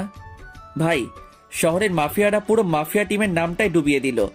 আর আমি ওই দিন আপনাকে ইচ্ছে করেই ওদের হুলিয়া বলিনি, কারণ আমি দেখতে চেয়েছিলাম শহরের মাফিয়াদের কার্যকলাপ। ভাই, আপনার কাছে আমি হাত জোর করে ক্ষমা চাচ্ছি। এমন ধরনের ভুল আর কখনোই হবে না। তারপর নাসির ভাই মাহির কাছে যায় আর ওর গালে কয়েকটা কষিয়ে থাপ্পড় বসিয়ে দেয়। এই মেয়ে, তুই জানিস এই আকাশ মাহমুদকে? কার সাথে পাঙ্গা নিয়েছিস তুই? হ্যাঁ, মাহি চুপ করে আছে। আজ যদি আমি না থাকতাম, তোরা আজ এখান থেকে কেউ জীবিত ঘরে ফিরতে পারতি না। তোরা যে মাফিয়ার পাওয়ার নিয়ে চলিস, এই সেই আকাশ মাহমুদ যে পুরো ওয়ার্ল্ডের মাফিয়ার বস, যার উপরে কোনো মাফিয়ার বস নাই। তার এই তৈরি করা এই মাফিয়া গ্যাং, আর আজ তোরা তার সাথে পাঙ্গা নিয়েছিস। সবাইকে উদ্দেশ্য করে বলে, দেখ চারিদিকে তাকিয়ে, এক ডাক দিয়েছে, হাজার হাজার মাফিয়ার দল এসে একত্রিত হয়েছে। মাফিয়া লিডার হওয়ার পরেও তার কোনো বড়াই নেই, কিন্তু তোদের এত পাওয়ার আসলো কোথা থেকে? সবাই তো এই কথা শোনার পর মাথায় হাত দিয়ে ফেলে। মাহি তো মনে হয় এখনই মাটি ছেদ করে জমিনে ঢুকে যাবে এমন কথা শোনার পর। আকাশ সবার উদ্দেশ্য করে বলে, আজ থেকে কেউ যদি পাওয়ারের অপব্যবহার করেছো, সোজা তার জীবনটা কেড়ে নিব। আর এবারের মতো সবাইকে ক্ষমা করে দিলাম। আর এই যে লেডি মাফিয়া, আপনাকে চাইলে এখনই মেরে মাটি চাপা দিয়ে দিতে পারি, কিন্তু তা করলাম না, কারণ অপরাধ করলে তাকে সুযোগ দিতে হয় শুধরানোর জন্য। আমিও তাই করলাম। পরবর্তীতে এমন কিছু চোখে পড়লে সোজা মেরে বালি চাপা দিয়ে দিব। সেদিনের পর থেকে পুরো শহরবাসী আকাশ মাহমুদকে এক নামে চিনে গেছে, কিংস অফ মাফিয়া। আর যাদেরকে মেরে ফেলেছে সবাইকে আকাশের ছেলেপেলেরা গুম করে ফেলেছে। পরের দিন আকাশ আবার আগের ন্যায় ক্লাস করতে যায়। পুরো কলেজ যেন আকাশের দিকে হা করে তাকিয়ে আছে। আকাশকে সেটা পুরো কলেজ জেনে গেছে। ক্লাস করে বাসায় যাবে এমন সময় এক ইয়ার সিনিয়র একটা মেয়ে আকাশের কাছে আসে, ওর সাথে ফ্রেন্ডশিপ করতে চায়। হঠাৎই কোথা থেকে জানি মাহি এসে ঠাস করে থাপ্পড় মারে মেয়েটাকে। আকাশ তো হা করে তাকিয়ে আছে মাহির দিকে। মেয়েটা মাহির ভয়ে থাপ্পড় খেয়ে সোজা হেঁটে চলে যায়। এই ছেলে, সমস্যা কি? হ্যাঁ, কই কিসের সমস্যা? আমার তো কোনো সমস্যা নাই। তোমাকে না বলেছিলাম ক্লাস শেষ করে আমার সামনে বসে থাকতে? আর ওই মেয়ের সাথে কিসের ফ্রেন্ডশিপ? মনে মনে কালকের পর থেকে মাহির কথা বলার ধরন অনেকটা পরিবর্তন হয়ে গেছে। কেন আমি তোমার সাথে বসে থাকতে যাব? আর আমি কার সাথে ফ্রেন্ডশিপ করব সেটা কি তুমি ঠিক করবে? দুজনই এখন তুমি তুমি করেই কথা বলে। আমি বলেছি তাই আমার সাথে বসবা। হ্যাঁ, আর আমি ঠিক করব কে তোমার সাথে ফ্রেন্ডশিপ করবে। আসছে। মাহি আকাশের হাতটা ধরে জোর করে কালকের স্থানটাতে নিয়ে যায়। আকাশ তো পুরো হা হয়ে আছে মেয়েটার আচরণ দেখে। দেখো, আমি যা বলি খোলামেলা বলি, ঘুরিয়ে পেঁচিয়ে বলার অভ্যাস আমার নেই। দেখো, আমি আমার ভুলের জন্য ক্ষমা চাচ্ছি। তুমি কে সেটা আমি জানতাম না, না জেনেই তোমার সাথে এত কিছু করে ফেলেছি। আমার কাজের জন্য আমি সরি। কিন্তু একটা কথা যেটা অপ্রিয় সত্য, সেটা হচ্ছে এই কয়েকদিনে তোমার জন্য মনের কোনো এক কোণে জায়গা হয়ে গেছে। তোমায় হয়তো ভালোবেসে ফেলেছি। দেবে কি আমায় একটা সুযোগ? আরে আরে, কি মাথা খারাপ হয়ে গেছে নাকি তোমার? পাগলের মতো যা তা বলছো। ভালোবাসা কি এত সহজ? শোনো, আর যাই হোক না কেন, তোমার মতো মেয়েকে ভালোবাসা যায় না। কারণ তোমার মধ্যে মনুষ্যত্বের কোনো ছিটে ফোঁটাও নেই। দেখে এসেছি এতদিন ধরে কলেজে কি রূপ আচরণ করেছো সবার সাথে, আর বিশেষ করে আমার সাথে যা করেছো সেটা তো কোনো দিনই ভুলবার মতো নয়। দেখো, তুমি তোমার মতো থাকো, আমি আমার মতো থাকবো। প্যারা দিতে আসবা না আমাকে একদম। গেলাম আমি, বলে উঠে চলে যাই। এই আকাশ, শোনো প্লিজ। কে শোনে কার কথা? আকাশ উঠে চলে গেছে। মাহি মনে মনে ভাবে, কি মনে করেছিস তুই নিজেকে? তোকে আমি ভালোবাসতে যাব? হ্যাঁ, হয়তো তুই মাফিয়ার কিং, কিন্তু আমি কে সেটা তুইও জানিস না। তোকে জমের বাড়ি পাঠানোর জন্য আমাকে নিযুক্ত করা হয়েছে। তোকে জমের বাড়ি পাঠিয়েই আমি দম নিব। এতদিন সুযোগে ছিলাম মাফিয়ার আসল কিং কে সেটা জানার জন্য, কিন্তু কোনোভাবেই সন্ধান বের করতে পারছিলাম না। কিন্তু শেষমেশ এসে বলির পাঠা নিজেই ধরা দিল। কিন্তু ওকে যে লাইনে আনতে পারলাম না। না, যে করেই হোক ভালোবাসার মায়াজালে ওকে ফাঁসাতেই হবে। অন্যদিকে মাহি, তোমাকে প্রথম দেখাতেই আমার মনে ধরে গেছে, কিন্তু তোমার দুষ্কর্মের জন্য মনের মধ্যে তোমাকে নিয়ে একটা ঘৃণা কাজ করছে। না হয় তোমায় কখনোই ফিরিয়ে দিতাম না। আর আমি না, তোমাকে কেউই ফিরিয়ে দিবে না। কারণ তোমার মতো সুন্দরী মেয়েকে যে ঠুকরাবে সে নেহায়েত বোকামি করবে। আকাশ বাসায় চলে যায়। একটু পর বাড়ির মালিক এসে বাড়ি ভাড়া ফ্রি করে দেয়। কারণ আকাশকে চিনে না এখন শহরে এমন কোনো লোক নেই। অন্তত না চিনলেও তার নাম সবার ধারে ধারে পৌঁছে গেছে। বাসায় গিয়ে খেয়ে দিয়ে একটু রেস্ট নেয়। বিকেলবেলা ঘুম থেকে উঠে আসিফকে ফোন দেয়, কিন্তু আসিফ ফোন রিসিভ করে না। তাই নাফিসাকে ফোন দেয় আসিফের কি হয়েছে জানতে। দেখ আকাশ, আমরা তোর আসল পরিচয় জানতাম না। যখন থেকে জানতে পেরেছি তখন থেকে মনের মধ্যে একটা ভয় কাজ করে। তোর সাথে চলাফেরা করলে যদি কখনো কোনো ভুল হয় তাহলে তো তুই আমাদের খবর করে ছেড়ে দিবি। সেই ভয়ে আসিফ আর আমি আজ কলেজে যাইনি। আরে নাফিসা, তুই কি পাগল হয়ে গেছিস? আর আমাকে কি তোর মাহির মতো ওইরূপ মনে হয়? শোন, আমি আমার মতো, অন্যের মতো আমাকে মনে করিস না। আমার যদি পাওয়ার দেখাতেই হতো তাহলে অনেক আগেই দেখাতাম, কিন্তু আমার কাছে এই সব থেকে বন্ধুত্ব অনেক ঊর্ধ্বে। ক্ষমা করিস রে, আমরা আরো কত কি ভেবে নিয়েছি। তো চল কোথা থেকে ঘুরে আসি। আসিফকে ফোন দে। আচ্ছা ওয়েট, আমি ওরে বলতেছি, ওর অন্য একটা নাম্বার আছে। তারপর তিনজন প্ল্যান করে ঘুরতে বের হয়েছি। একটা পার্কে বসে আছি তিনজনে। হঠাৎ দূরে একটা জায়গায় নজর পড়ল। একটা ছেলেকে কয়েকজন মিলে বেধরম ভাবে মারতেছে। ছেলেটা বাঁচাও বাঁচাও বলে চিৎকার করতেছে, কিন্তু কেউ সাহায্যের জন্য এগিয়ে যাচ্ছে না। সবাই পাশে দাঁড়িয়ে দাঁড়িয়ে দেখছে। কি করব বুঝে উঠতে পারতেছি না। ছেলেটাকে বাঁচাতে যাব না এখানে বসে থাকবো? না, ছেলেটাকে বাঁচানো প্রয়োজন। আসিফ, তোরা থাক, আমি দেখছি কি হয়েছে। আচ্ছা, কিন্তু দোস্ত ভেজাল করিস না। আচ্ছা। তারপর সেখানে গিয়ে জিজ্ঞাসা করলাম, এই তোমরা ছেলেটাকে এইভাবে মারতেছো কেন? ছেলেগুলো থেকে একজন বলল, এই তোর কেন লাগে রে? এখানে এতগুলো মানুষ থাকতে কেউ কোনো কথা বলতেছে না, তুই কেন পে পে করতেছিস? জাগিয়ে নিজের কাজ কর। না গেলে কি করবি? ছেলে একটা আমার কাছে এসে কোমর থেকে মেশিন একটা বের করে কপালে ধরে। এই বেশি জবানে শিখেছে মনে হয়, সোজা বাংলা কথা কানে যায় না। শোন, এইসব মেশিন নিয়ে ছেলে খেলা বহু পুরনো। আকাশ মাহমুদ এইসব নিয়ে এক যুগ আগে খেলা ছেড়ে দিছে। আমার নাম শুনতেই ছেলেটা সাথে সাথে আমার পায়ে পড়ে যায়। বাকি 2-3 জন যারা আছে ওর সাথে সবাই তো অবাক। কি রে, ওর কি হলো? ছেলেটাকে মারতে গিয়ে ওর পায়ে পড়ে গেল কেন? বাকি ছেলেগুলাও আকাশের দিকে এগিয়ে যায়। আকাশ ভাই, আমাদের ক্ষমা করে দেন, আমরা ভুল করে ফেলেছি। আকাশের নাম শুনে ছেলেটার মুখে এবার সবাই আকাশের পায়ে পড়ে গেল। ভাই, আমরা এমন ভুল আর কোনোদিন করব না। ক্ষমা আমার কাছে না, ওর কাছে গিয়ে চাও, যাকে তোমরা সবাই মিলে এত সময় ধরে মারলে। আচ্ছা ভাই। ছেলেগুলোকে মিলমিশ করে দিয়ে সেখান থেকে চলে এলাম। বাহ আকাশ, তুই তো খুব ভালো একজন মানুষ। আসলে আমরা তোর আসল পরিচয় জানার পর তোকে যেই রূপটা ভেবেছিলাম তার চেয়ে পুরোটাই ভিন্ন তুই। আসলে দুনিয়াতে ভালো মানুষ আছে রে। আসিফ, একটু বেশি হয়ে যাচ্ছে কিন্তু। আচ্ছা আচ্ছা, সরি। আচ্ছা, তোদের তো একটা কথা বলতেই ভুলে গেছি।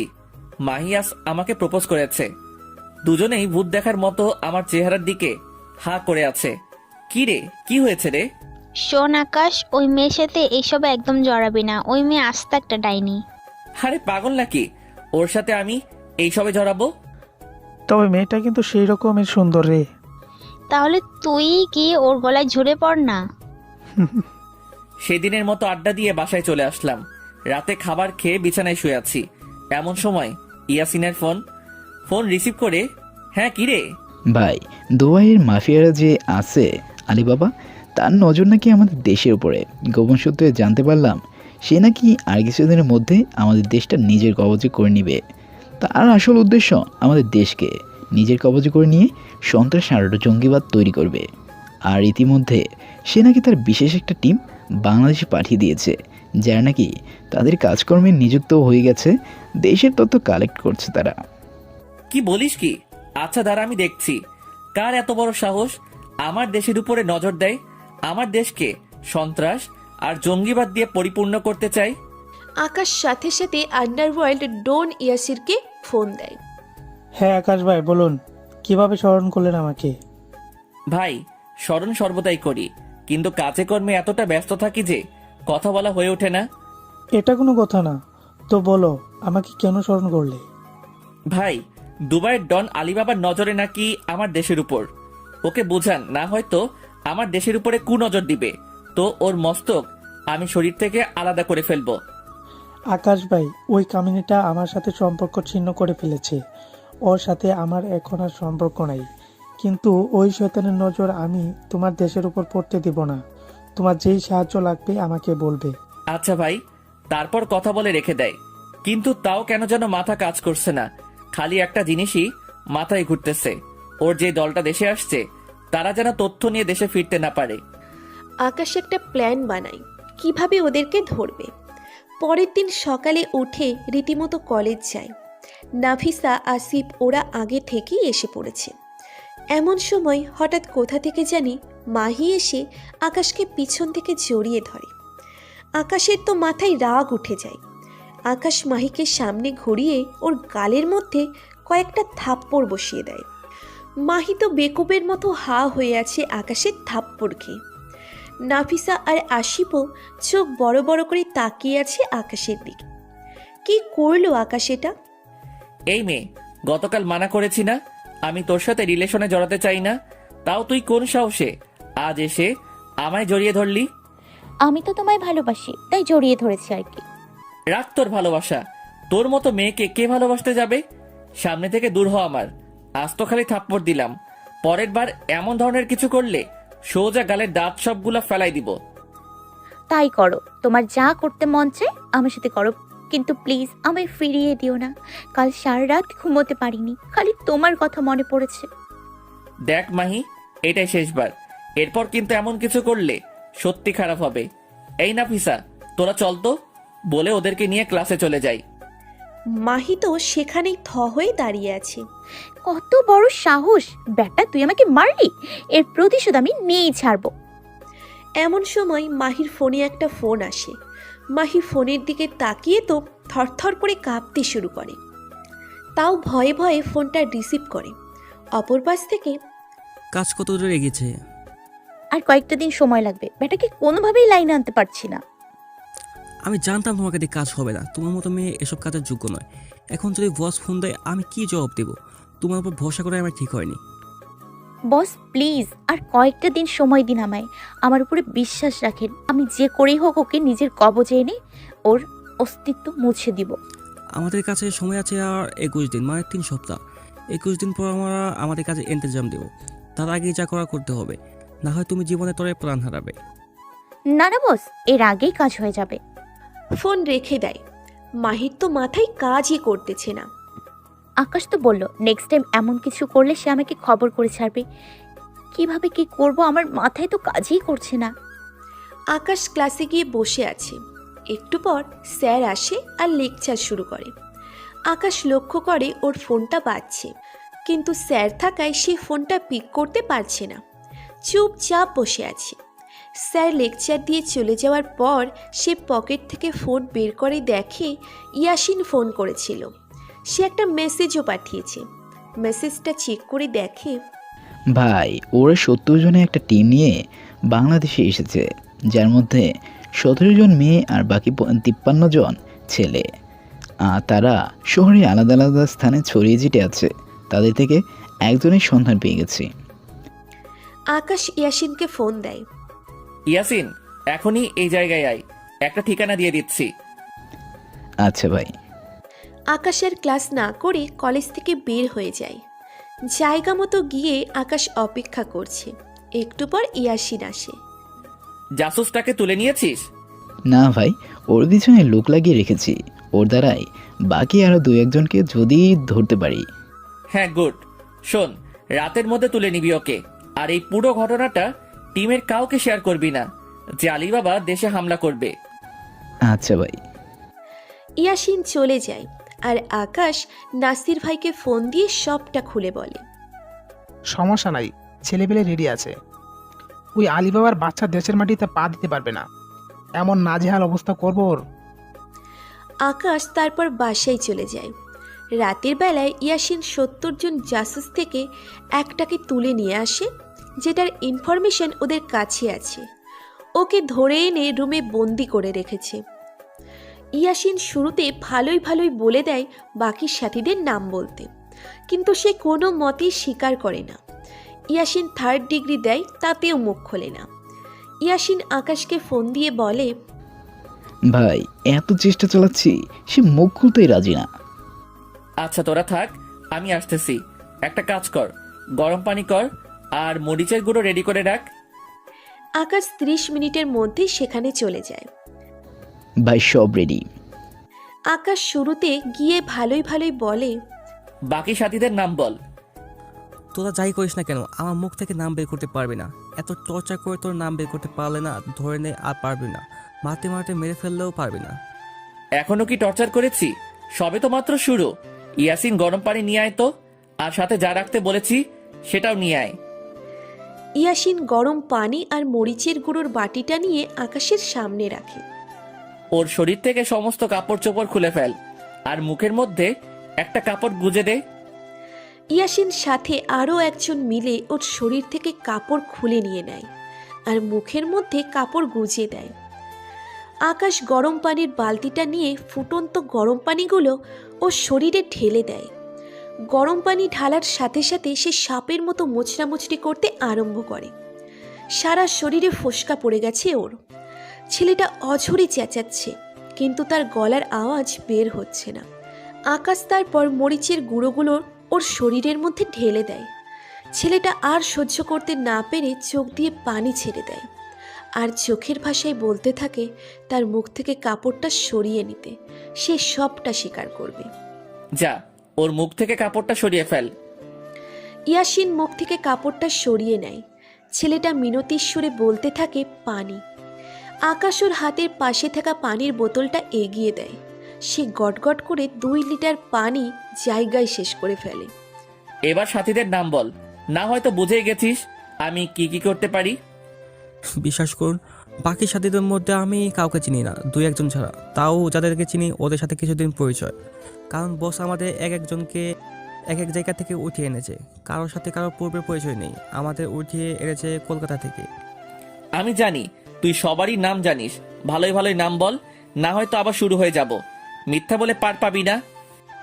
বিশ্বাস করেন, আমি 2-1জনকে চিনি। ইয়াসিন, গরম পানির মধ্যে সুই ফুটিয়ে নিয়ে আয়। এই যে ভাই, সুই। আকাশ সুইটা নিয়ে ছেলেটা রগের মধ্যে ফুটাতে থাকে। ছেলেটা ব্যথার তাড়নায় চিৎকার করে মিনতি করছে আর বলছে, বিশ্বাস করুন আমি আর কারোর নাম জানি না। আপনারা আমাকে মেরে ফেললেও একই কথা বলবো আমি। আকাশের কেন জানি মনে হচ্ছে ছেলেটা সত্য বলছে। আচ্ছা, বাকি দুইজনের নাম বল। আমার ফোনে তাদের ছবি আছে, এর আগের মিশনে একসাথে কাজ করেছিলাম, তাই ওদের কিছু পিক মোবাইলে আছে। ইয়াসিন, ওর ফোন কোথায় রে? ভাই ফোন জব্দ করে রেখেছি, ওয়েট 1 মিনিট, ফোন এনে দিচ্ছি। ইয়াসিন ফোনটা এনে ছেলেটার হাতে দেয়। ছেলেটা ফিঙ্গার দিয়ে ফোন ওপেন করে যেই দুজনকে চেনে তাদের পিক দেখায়। আকাশ একজনকে চেনে না, কিন্তু দ্বিতীয় জনকে দেখে তো আকাশের মাথার উপর যেন বাজ পড়েছে এমন অবস্থা। এটা কি করে সম্ভব? এই তুই সত্যি বলছিস তো তোদের টিমের মধ্যে এও একজন? হ্যাঁ সত্যি বলছি। ওকে, ওদের ব্যবস্থা করছি আমি। আর তোদের 70 জনকে লিড দিয়ে এ দেশে এনেছে কে? কেউ আনেনি, তবে বলেছে আমাদের একজন লিডার দেশে বহুকাল আগে থেকে বসবাস করে, সে সমস্ত কিছু দেখভাল করে। কিন্তু আমরা মিশনে এসেছি ঠিক, কিন্তু সেই লিডারকে এখনো দেখিনি। আকাশ তো দ্বিতীয়বারের মতো শকড খায়। আমাদের দেশে বহুকাল আগে থেকে কেউ একজন থেকে আসছে মানে? আকাশের মাথা রীতিমতো কাজ করা বন্ধ করে দিয়েছে। ইয়াসিন, ওকে এখানে এভাবে ফেলে রাখ, আর ছবি রেখে তুলে নিয়ে আয়। আর বাকি যে আছে তাকে আমার উপরে ছেড়ে দে। মনে মনে প্ল্যান তৈরি করলাম ওকে কিভাবে ধরবো। তখনই মনে পড়লো সে আমার জন্য ভালোবাসা নামক যে ফাঁদটা এঁটেছে তার মধ্যেই তাকে ফাঁসাবো। এত সময় হয়তো বুঝে গেছেন কার কথা বলছি। হ্যাঁ, মাহি হচ্ছে 70 জন জাসুসের মধ্যে একজন। দ্বিতীয় যে ছবিটা দেখলাম সেটা মাহিরই ছবি। এবার ওর ভালোবাসার জালে ওকে ফাঁসিয়ে তথ্য বের করব। কিন্তু আরেকজন লিডার যে আমাদের দেশে বহুকাল আগে থেকে বসবাস করছে তার উত্তর হয়তো মাহির কাছ থেকেই পাবো। মাহি পারবে একমাত্র হয়তো তার সঠিক সন্ধান দিতে। পরের দিন যথাসময়ে কলেজে চলে গেলাম। গিয়ে মাহির খোঁজ করছি, কিন্তু মাহি নাকি এখনো আসেনি। ওয়েট করছি, একটু পর মাহি আসলো। মাহিকে দেখে ওর দিকে এগিয়ে গেলাম। মাহি, তোমার সাথে আমার কিছু কথা আছে। কি বলবে বলো, আমি জানি তুমি কি বলবে, যে তুমি আমাকে ভালোবেসে ফেলেছো। আসলে মাহি, গত 2 দিন অনেক ভেবে দেখেছি আমার লাইফে এমন কাউকে দরকার যে আমার জীবনটা গুছিয়ে দিবে। হ্যাঁ দিব তো, আমি তোমার জীবন গুছিয়ে দিব। কালকের ব্যবহারের জন্য ক্ষমা চাচ্ছি। আচ্ছা, তুমি কি আমায় তোমায় ভালোবাসার মতো একটা সুযোগ দিবে? হ্যাঁ দিব তো, কিন্তু একটা কন্ডিশন আছে। কি কন্ডিশন বলো? আমাকে সবসময় ঘুরতে নিয়ে যেতে হবে, মাঝে মাঝে তোমার হাতে খাইয়ে দিতে হবে। আমি হাজারো বাহানা করব, সেগুলো তোমার পূরণ করতে হবে। হ্যাঁ করবো তো, তোমার সব বায়না পূরণ। তাহলে চলো, আজ ক্লাস করব না, তুমি আমায় দূরে কোথাও থেকে ঘুরিয়ে নিয়ে আসো। আচ্ছা চলো, দুজনে মিলে একটা পার্কে যাই। মাহি আকাশের কাঁধে মাথা দিয়ে চুপ করে বসে আছে। মাহির কেন জানি খুব শান্তি লাগছে। মনে হচ্ছে যেন আকাশের কাঁধটা পরম শান্তির একটা স্থান। একটু পর ফুচকাওয়ালা মামা তার স্টকটা ওপেন করে। এই আকাশ, আমি ফুচকা খাবো। আচ্ছা চলো। তারপর আকাশ ফুচকা অর্ডার করে। এই কিরে, তুমি খাবে না? না, আমার খেতে ইচ্ছে করছে না, আর এইসব আমি একটু কম খাই, আমার ভালো লাগে না। আচ্ছা তাহলে তুমি আমাকে খাইয়ে দাও, তোমার খেতে হবে না। মাহিকে খাইয়ে দিচ্ছি, ইচ্ছা করছে না ওর মতো ছলনাময়ীকে নিজের হাতে খাইয়ে দিতে। ইচ্ছে করছে ফুচকার সাথে বিষ মিশিয়ে দিয়ে ওকে মেরে ফেলি। মাহি তো আপন মনে ফুচকা খাচ্ছে আর মনে মনে ভাবছে, আর যদি আমি মিশনে না আসতাম তাহলে সত্যিই তোমায় ভালোবাসতাম। তোমার মতো মানুষ হয় না যে কিনা এত পাওয়ার থাকা সত্ত্বেও তার মাঝে সেই পাওয়ার নিয়ে কোনো গরিমা নেই। আজ খুব খারাপ লাগছে, যেদিন আমি তোমায় নিজ হাতে মারবো সেদিন আমার কেমন অবস্থা হবে তার পূর্বাভাস পাচ্ছি। মনে মনে, মাহি তুমি যদি সত্যিকার অর্থে আমায় ভালোবাসতে, উপরওয়ালা সাক্ষী তোমার হাত আমি কখনোই ছাড়তাম না। কিন্তু তুমি ছলনাময়ী, তোমার জন্য মনের কোনো এক জায়গায় ভালোবাসা কাজ করছে, কিন্তু তোমার ক্ষেত্রে সেটা প্রকাশ করাও নেহায়েত বোকামি হবে। আগে পরে তুমি তোমার আসল রূপ নিয়ে আমার সামনে আসবে। সেদিন অনেকটা সময় পার্কে সময় কাটাই দুজনে একসাথে মিলে। পরে আসার সময় দুজনের নাম্বার আদান প্রদান করে নেয়। আকাশ বাসায় এসে ক্লাস ব্যাগটা টেবিলের উপর রেখে বিছানায় শরীর এলিয়ে দেয়। এমন সময় ইয়াসিন ফোন করে। ভাই জাসুস ওইটাকেও তুলে নিয়ে এসেছি। দুইটাকে একই সাথে বন্দি করো। প্রথমে ভালোই ভালো জিজ্ঞেস করো, যদি সঠিক উত্তর না দেয় গতকাল আমি যেমনটা করেছি সেই রূপ আচরণ করবি। আচ্ছা ভাই। আর শোন, শহরে বা গ্রামেগঞ্জে আমাদের মাফিয়ার যত ক্রু আছে সবাইকে অ্যালার্ট করে দে, যে কোনো সময় যদি ডাক দেই সাথে সাথে যেন উপস্থিত থাকে। আচ্ছা ভাই, সবার কাছে খবর পৌঁছে দিচ্ছি। ইয়াসিন ভালোই ভালোই জাসুস থেকে উত্তর চায়। সে প্রথমে না করে, পরে গতকাল যেই জাসুসটাকে আটক করেছে তাকে ওর সামনে আনে আর বলে, দেখ, একবার যদি ভালো ভালো মুখ না খুলিস তাহলে তোর হালো এমনটা করব। সে ভয়ে সব কিছু স্বীকার করে। তার কাছে যত সন্ধান ছিল সব কিছু ইয়াসিনকে খুলে বলে। আকাশ না খেয়েই ঘুমিয়ে পড়ে। বিকেলবেলা ঘুম ভাঙে ফোনের আওয়াজে। মাহি ফোন করেছে। আমার বাবুটা কি করে? এই তো ঘুমাচ্ছি। খাবার খেয়েছো? না, আসলে বাসায় এসে শরীরটা ক্লান্ত লাগছিল, তাই শরীরটা এলিয়ে দিয়েছি বিছানায়। কখন যে ঘুমিয়ে গেছি তা বলতে পারবো না। এই কি বললা? তুমি এখনো খাওনি মানে কি? যাও এখন গিয়ে উঠে খেয়ে নাও। আচ্ছা বাবা, যাচ্ছি। তো এত রাগ করার কি আছে? চুপ থাকো, একদম কথা বলবা না। কত সময় হয়েছে এখনো না খেয়ে আছো আর বলছো রাগ না করতে? আচ্ছা, যাচ্ছি। আকাশ ফোন রেখে দিয়ে ফ্রেশ হয়ে নেয়। তারপর বাহির থেকে খাবার অর্ডার করে সেগুলো খেয়ে নেয়। খেয়ে দিয়ে বিকেলবেলা জাসুস দুইটাকে যেখানে রেখেছে সেখানে যায়। ভাই, জাসুসটা ভয়েস সব বলে দিয়েছে। ওর কাছে যতটুকু তথ্য ছিল সবটা বের করেছি। তবে বাকি আরও বহু মানুষ আছে, তাদের কোনো অস্তিত্ব খুঁজে পাওয়া যায় নাই। সমস্যা নাই, পরের জন থেকে যা তথ্য বের করেছিস তাদের সব কয়টাকে আটক কর, দেখবি সবার খবর পেয়ে যাবি। আকাশ ইয়াসরবির ভাইকে ফোন দেয়। আকাশ ভাই, হ্যাঁ বলো। আপনাকে বলেছিলাম ওই আলী বাবাকে বোঝানোর জন্য। ভাই, ওই শয়তান আমার কথা শুনছে না। সে নিজেকে বড় ডন মনে করতেছে। ভাই আপনি বলেন, ওই শয়তানকে কি করব? লাথি খাওয়া মানুষ কখনো কথায় মানে না, ওকে সাইজ করতেই হবে। এবার ওই আলী বাবা দেখবে খারাপ নজর দেওয়ার পরিণাম কতটা ভয়ঙ্কর হয়। এদিকে মাহি ফোন করে তার বসকে বলে, বস, আমি বলেছিলাম না আর কিছুটা দিন সময় দেন, ব্যাটাকে লাইনে নিয়ে আসবো। দেখেছেন, ব্যাটাকে লাইনে নিয়ে এসছে। গুড প্লে, চালিয়ে যাও, সময় মতো খেল খতম করে দেবো। আর মাহি, আমাদের কিছু জাসুসের কোনো খবর পাচ্ছি না, প্রায় 10-12 জন জাসুসের এক অবস্থা। আচ্ছা, আমি খবর লাগাচ্ছি কি হয়েছে। আকাশ আসার সময় ইয়াসিনকে বলে আসে জাসুস দুইটাকে জমের বাড়ি পাঠিয়ে দিতে। ইয়াসিন জাসুস দুইটাকে মেরে একটাকে নদীতে ভাসিয়ে দেয়, আর একটাকে টুকরো টুকরো করে শহরের বিভিন্ন স্থানে ছড়িয়ে ছিটিয়ে ফেলে রেখে আসে। এইভাবেই আরও 10 দিন অতিক্রম হয়ে যায়। মাফিয়া টিম 70 জন জাসুস সব কয়টাকে আটক করে, তারপর একে একে সব কয়টার কাম তামাম করে। অন্যদিকে মাহির আর আকাশের সম্পর্ক যেন দিন দিন গভীরেই হচ্ছে। তবে দুজনেই সবটা উপর থেকে প্রকাশ করে ভিতরে দুজনের অন্য কিছু চলছে। তবে মাহি কেন যেন সত্যি দুর্বল হয়ে পড়ছে। আকাশের ভালোবাসা তার কেন যেন মনের মধ্যে দিন দিন জায়গা করে নিচ্ছে। মাহি নিজেই দ্বিধাদ্বন্দ্বে পড়ে যাচ্ছে, তার সাথে এসব কি হচ্ছে। এসেছে মিশনে, কিন্তু প্রতারণা করতে গিয়ে সে যেন নিজেই সত্যিকার অর্থে তার মধ্যে ধাবিত হয়ে পড়েছে।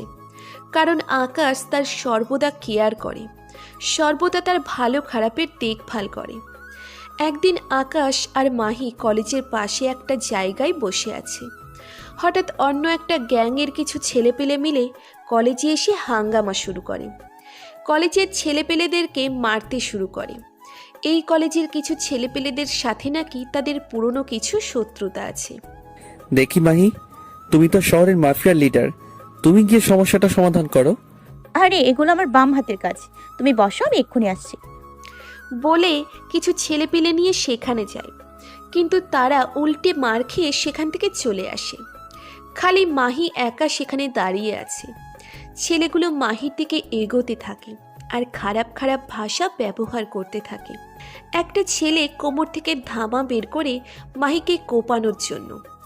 যেই না মাহিকে কোপ দিবে, মাহি ভয়ে চোখ বন্ধ করে ফেলে, আর আকাশ দৌড়ে গিয়ে ছেলেটার সেনার মধ্যে একটা সজোরে লাথি মারে। ছেলেটা কয়েক হাত দূরে গিয়ে পড়ে। বাকি যারা আছে সবাই আকাশের দিকে একত্রে এগিয়ে আসে। আকাশের পকেটে অল টাইম একটা সিজার ব্লেন্ড থাকে, সেটা হাতে নিয়ে একটা একটা করে মারতে থাকে। কারো হাতে, কারোর পেটে, সব কয়টা মাটিতে শুয়ে গড়াগড়ি করছে। মাহি দৌড়ে এসে আকাশকে জড়িয়ে ধরে আর কান্না করে দেয়। এই পাগলি, কান্না করছো কেন? আমি আছি তো। আমি থাকতে তোমার গায়ে কে হাত দিবে? এমন বুকের পাঠা কার হয়েছে যে আমার কলিজার গায়ে হাত দিবে? এদিকে পুরো কলেজ হা হয়ে তাদের দুজনের দিকে তাকিয়ে আছে, তাদের কেমিস্ট্রি দেখছে। মাহি আকাশের বুকের মধ্যে মুখ গুজে দিয়ে কান্না করেই যাচ্ছে। সে আজ বুঝে নিয়েছে আকাশ কেমন, কাকে সে ধোঁকা দিতে যাচ্ছে, যে তাকে মৃত্যুর হাত থেকে বাঁচিয়ে আনলো সেই তাকেই। সে আজ বুঝে গেছে আকাশের বুকেই তার শেষ ঠিকানা। না, আমি আকাশকে ধোকা দিতে পারবো না। আজ আমি আমার মনের উত্তর পেয়ে গেছি। ওকে নিয়ে আমি দূরে কোথাও চলে যাব, থাকবো না আর এই শহরে। দুজনে মিলে দূরে কোথাও গিয়ে ঘর সংসার করব। এদিকে আকাশ মাহিকে শান্ত করতে ব্যস্ত। তারপর মাহিকে কোনো রকম শান্ত করে বুঝিয়ে শুনিয়ে বাসায় দিয়ে আসে। মাহি যেন পাগল পাগল হয়ে যাচ্ছে, কারণ সে আকাশকে হারাতে পারবে না। এভাবে আরও কিছুদিন কেটে যায়, বাকি মাত্র 3 দিন। আকাশ এই কয়দিনে লক্ষ্য করেছে মাহিও কেমন যেন পরিবর্তন হয়ে গিয়েছে। আকাশ যে সময়টা ওর সাথে থাকে সেই সব সময় আকাশের সাথে ছায়ার মতো লেগেই থাকে, আর দূরে থাকলে সর্বদা ফোন দিয়ে খোঁজ খবর নেয়। সকাল থেকে মাহির ফোনে ওর বস ফোন করছে, কিন্তু সে ভয়ে ফোন রিসিভ করছে না। সে বসকে কি বলবে, আর সে আকাশকে ধোকা দিতে চায় না। বস বেশ কয়েকবার ফোন দেয়, না পারাতে ফোন রিসিভ করে। কি সমস্যা মাহি? এত সময় ধরে ফোন দিচ্ছি, ফোন রিসিভ করছো না কেন? বস, একটু সমস্যায় ছিলাম, আকাশ আমার সাথে ছিল, তাই ফোন রিসিভ করিনি। মিথ্যে বললাম। ও শুনো, হাতে আর বেশি সময় নেই। তোমার ফোনে একটা ঠিকানা টেক্সট করব, আমি তখন তুমি আকাশকে ফুসিয়ে ফাঁসিয়ে আমার টেক্সট করার ঠিকানার মতো চলে আসবা। যদি কোনো কারণে এদিক ওদিক হয়, জানোই তো তোমার মায়ের অপারেশন হবে না টাকার কারণে। মাহি কি করবে কিছুই মাথা কাজ করছে না। সে এমন মিশনে যোগ দিয়েছে কারণ এই মিশনটা করলে তারা তাকে মোটা অঙ্কের একটা টাকা দিবে, যা দিয়ে তার মায়ের চিকিৎসা সে ভালোভাবে করাতে পারবে। তার মায়ের লিভারে টিউমার ধরা পড়েছে, সেটার অপারেশন করতে হবে। একদিকে আকাশ, অন্যদিকে তার জন্মদাত্রী মা। কাকে রেখে কাকে বাঁচাবে সে? আমার মাকে বাঁচাতেই হবে। মনের মধ্যে পাথর রেখে না না বস, মিস হবে না। আমি ওকে নিয়ে ঠিকানা মতো চলে আসব। বস ফোন কেটে দেয়। মাহি মাটিতে বসে কান্না করে দেয়। আকাশ, বিশ্বাস করো, শুরুতে আমি তোমায় ঠকাতে চেয়েছিলাম, কিন্তু পরবর্তীতে তোমার সাথে থাকতে থাকতে তোমায় ভালোবেসে ফেলেছি। তোমায় ছাড়া থাকবো কি করে আমি আকাশ? বলে কান্নার মাত্রা আরও বাড়িয়ে দেয়। আকাশ সমস্ত মাফিয়ার ক্রুদেরকে একত্রে করার সিদ্ধান্ত নেয়। অন্যদিকে আলিবাবা পরিপূর্ণভাবে প্রস্তুত। আজ বাদে কাল সে বাংলাদেশে হামলা করবে। তারপর বাংলাদেশটাকে সে তার নিজের দখলে করে নেবে, আর সে এই দেশে গড়ে তুলবে সন্ত্রাস আর জঙ্গিবাদ। সে এখনো জানে না তার জন্য কাল অপেক্ষা করছে। তার মৃত্যু ওই কালের হাতেই লেখা আছে। আলিবাবা আরও কয়েকটা টিম বাংলাদেশে পাঠায়, যে শহরের বিশেষ বিশেষ জায়গায় মাইন ফিট করে রাখতে। সে আগামীকালকে বাংলাদেশে আসবে। আকাশ মাফিয়ার সমস্ত ক্রুদেরকে একত্রে করে সবার উদ্দেশ্যে কিছু কথা বলে। যে আমাদের দেশ আজ বাদে কাল অন্যরা ছিনিয়ে নেওয়ার চেষ্টা করবে, তোমরা কি তাদের বিরুদ্ধে রুখে দাঁড়াবে না পিছু হেঁটে যাবে? সকলেই একত্রে বলে ওঠে, আকাশ ভাই, আমরা কখনোই পিছু হাঁটবো না। যত যাই হোক না কেন, বাইরের যে কোনো খারাপ শক্তি আমাদের দেশকে ছিনিয়ে নিতে পারবে না।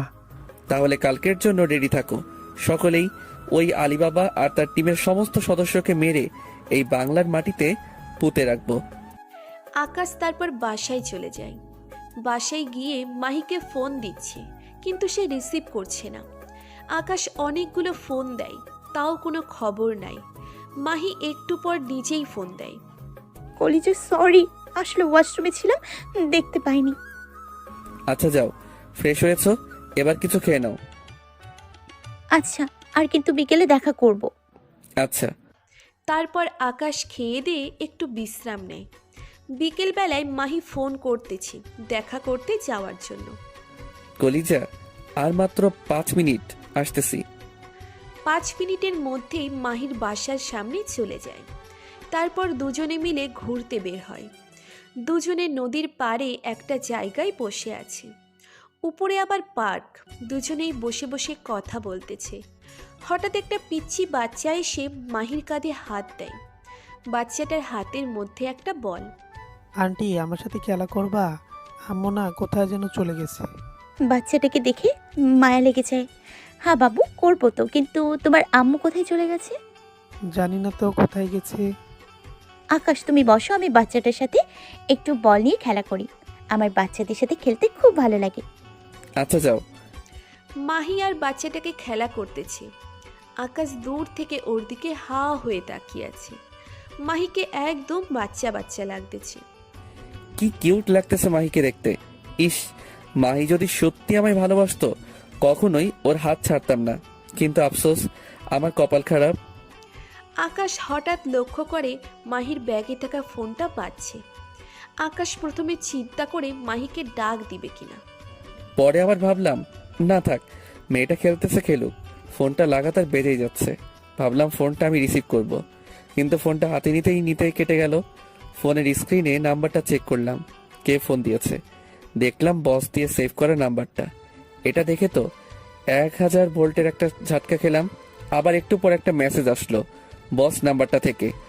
কালকে আকাশকে নিয়ে মদিনা টাওয়ার পিছনে যে বাড়িটা আছে সেখানে চলে আসবা। আমাদের বস কালকে দেশে আসবে, আর বস আরও কয়েকটা টিম দেশে পাঠিয়েছে। বড় বড় যত বাড়ির সুপার শপ আছে সব জায়গায় মাইন্ড ফিট করে রাখবে। পুরো শহর মেয়েটি তামা হয়ে যাবে। এমনিতেই আকাশ একটা ঝটকার মধ্যে আছে। তার উপরে এমন মেসেজ দেখে ওর পায়ের নিচ থেকে যেন মনে হয় মাটি সরে গেছে। আকাশ ভাবতেছে এখন কিভাবে কি করবে সে তো এখন সব জেনে গেছে। সে মনে মনে একটা প্ল্যান সাজিয়ে ফেলে। একটু পর বাচ্চাটার মা এসে কান্নাকাটি শুরু করে দেয়।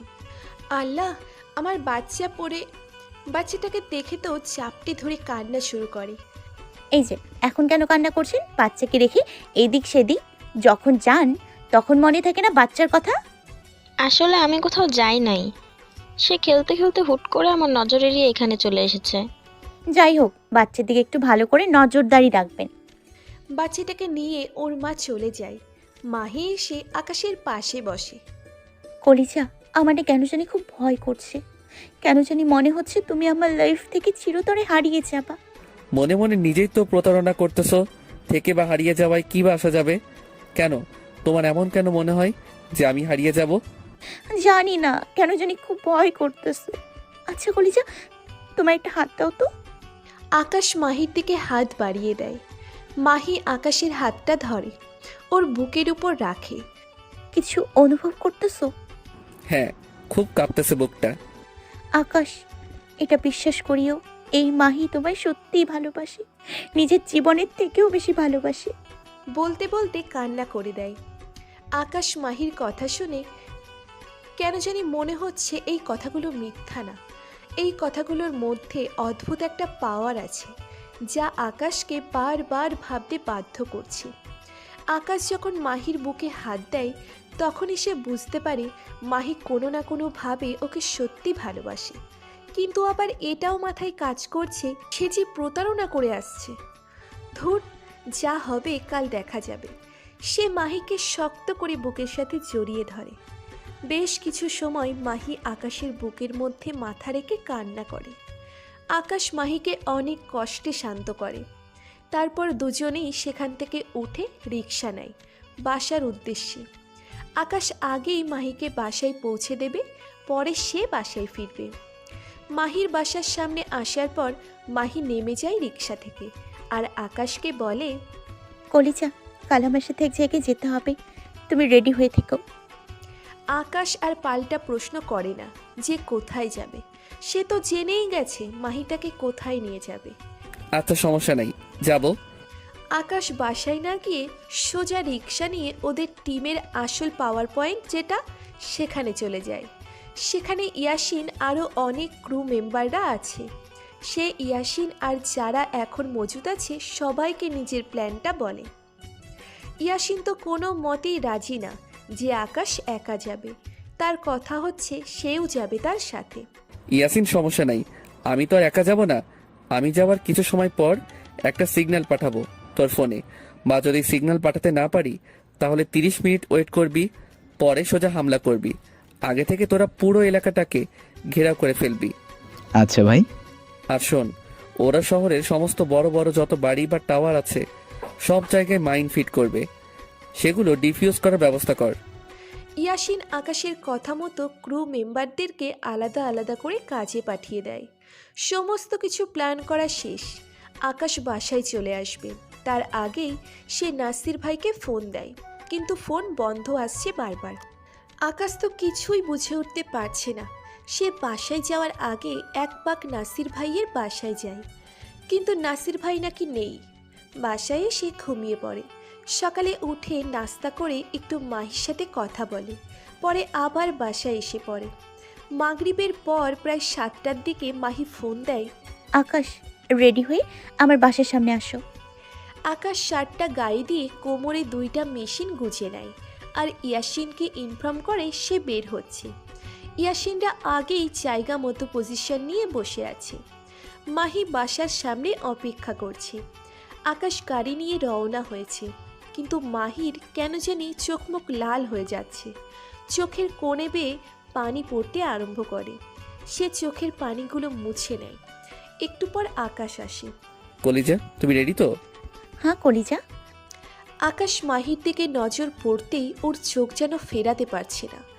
একদম হুড় পড়ির মতো লাগছে মাহিকে। আকাশ মাহির দিকে এক নজরে চেয়ে আছে। আকাশ, হয়েছে, চলো। মাহির কথায় আকাশের হুঁশ ফিরে আসে। ও চলো। এই ওয়েট ওয়েট, একটা কাজ বাকি। বলে মাহি আকাশকে শক্ত করে জড়িয়ে ধরে। মাহির চোখ বেয়ে টপ টপ করে পানি ঝরছে।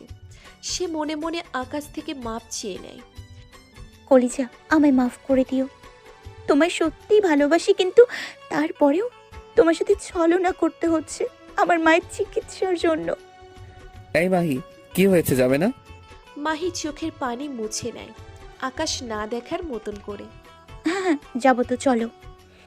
মাহি আকাশকে নিয়ে বসের ঠিকানা মতো চলে যায়। আকাশ বাসায় যাওয়ার পর দেখে কেউ নাই, পুরো বাসা ফাঁকা। কিন্তু একটু পর এই পুরো বাড়ি ঘেরাও করে ফেলে আলিবাবার ছেলেরা।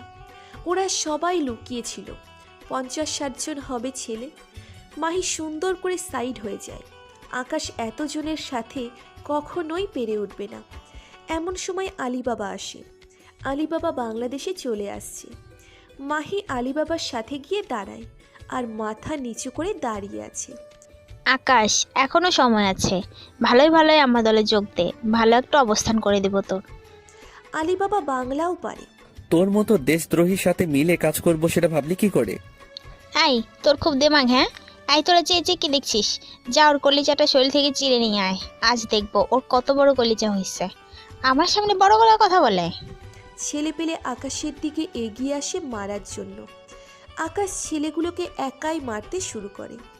10-12 জনকে সে কিছু সময়ের মধ্যে মাটিতে শুইয়ে দেয়।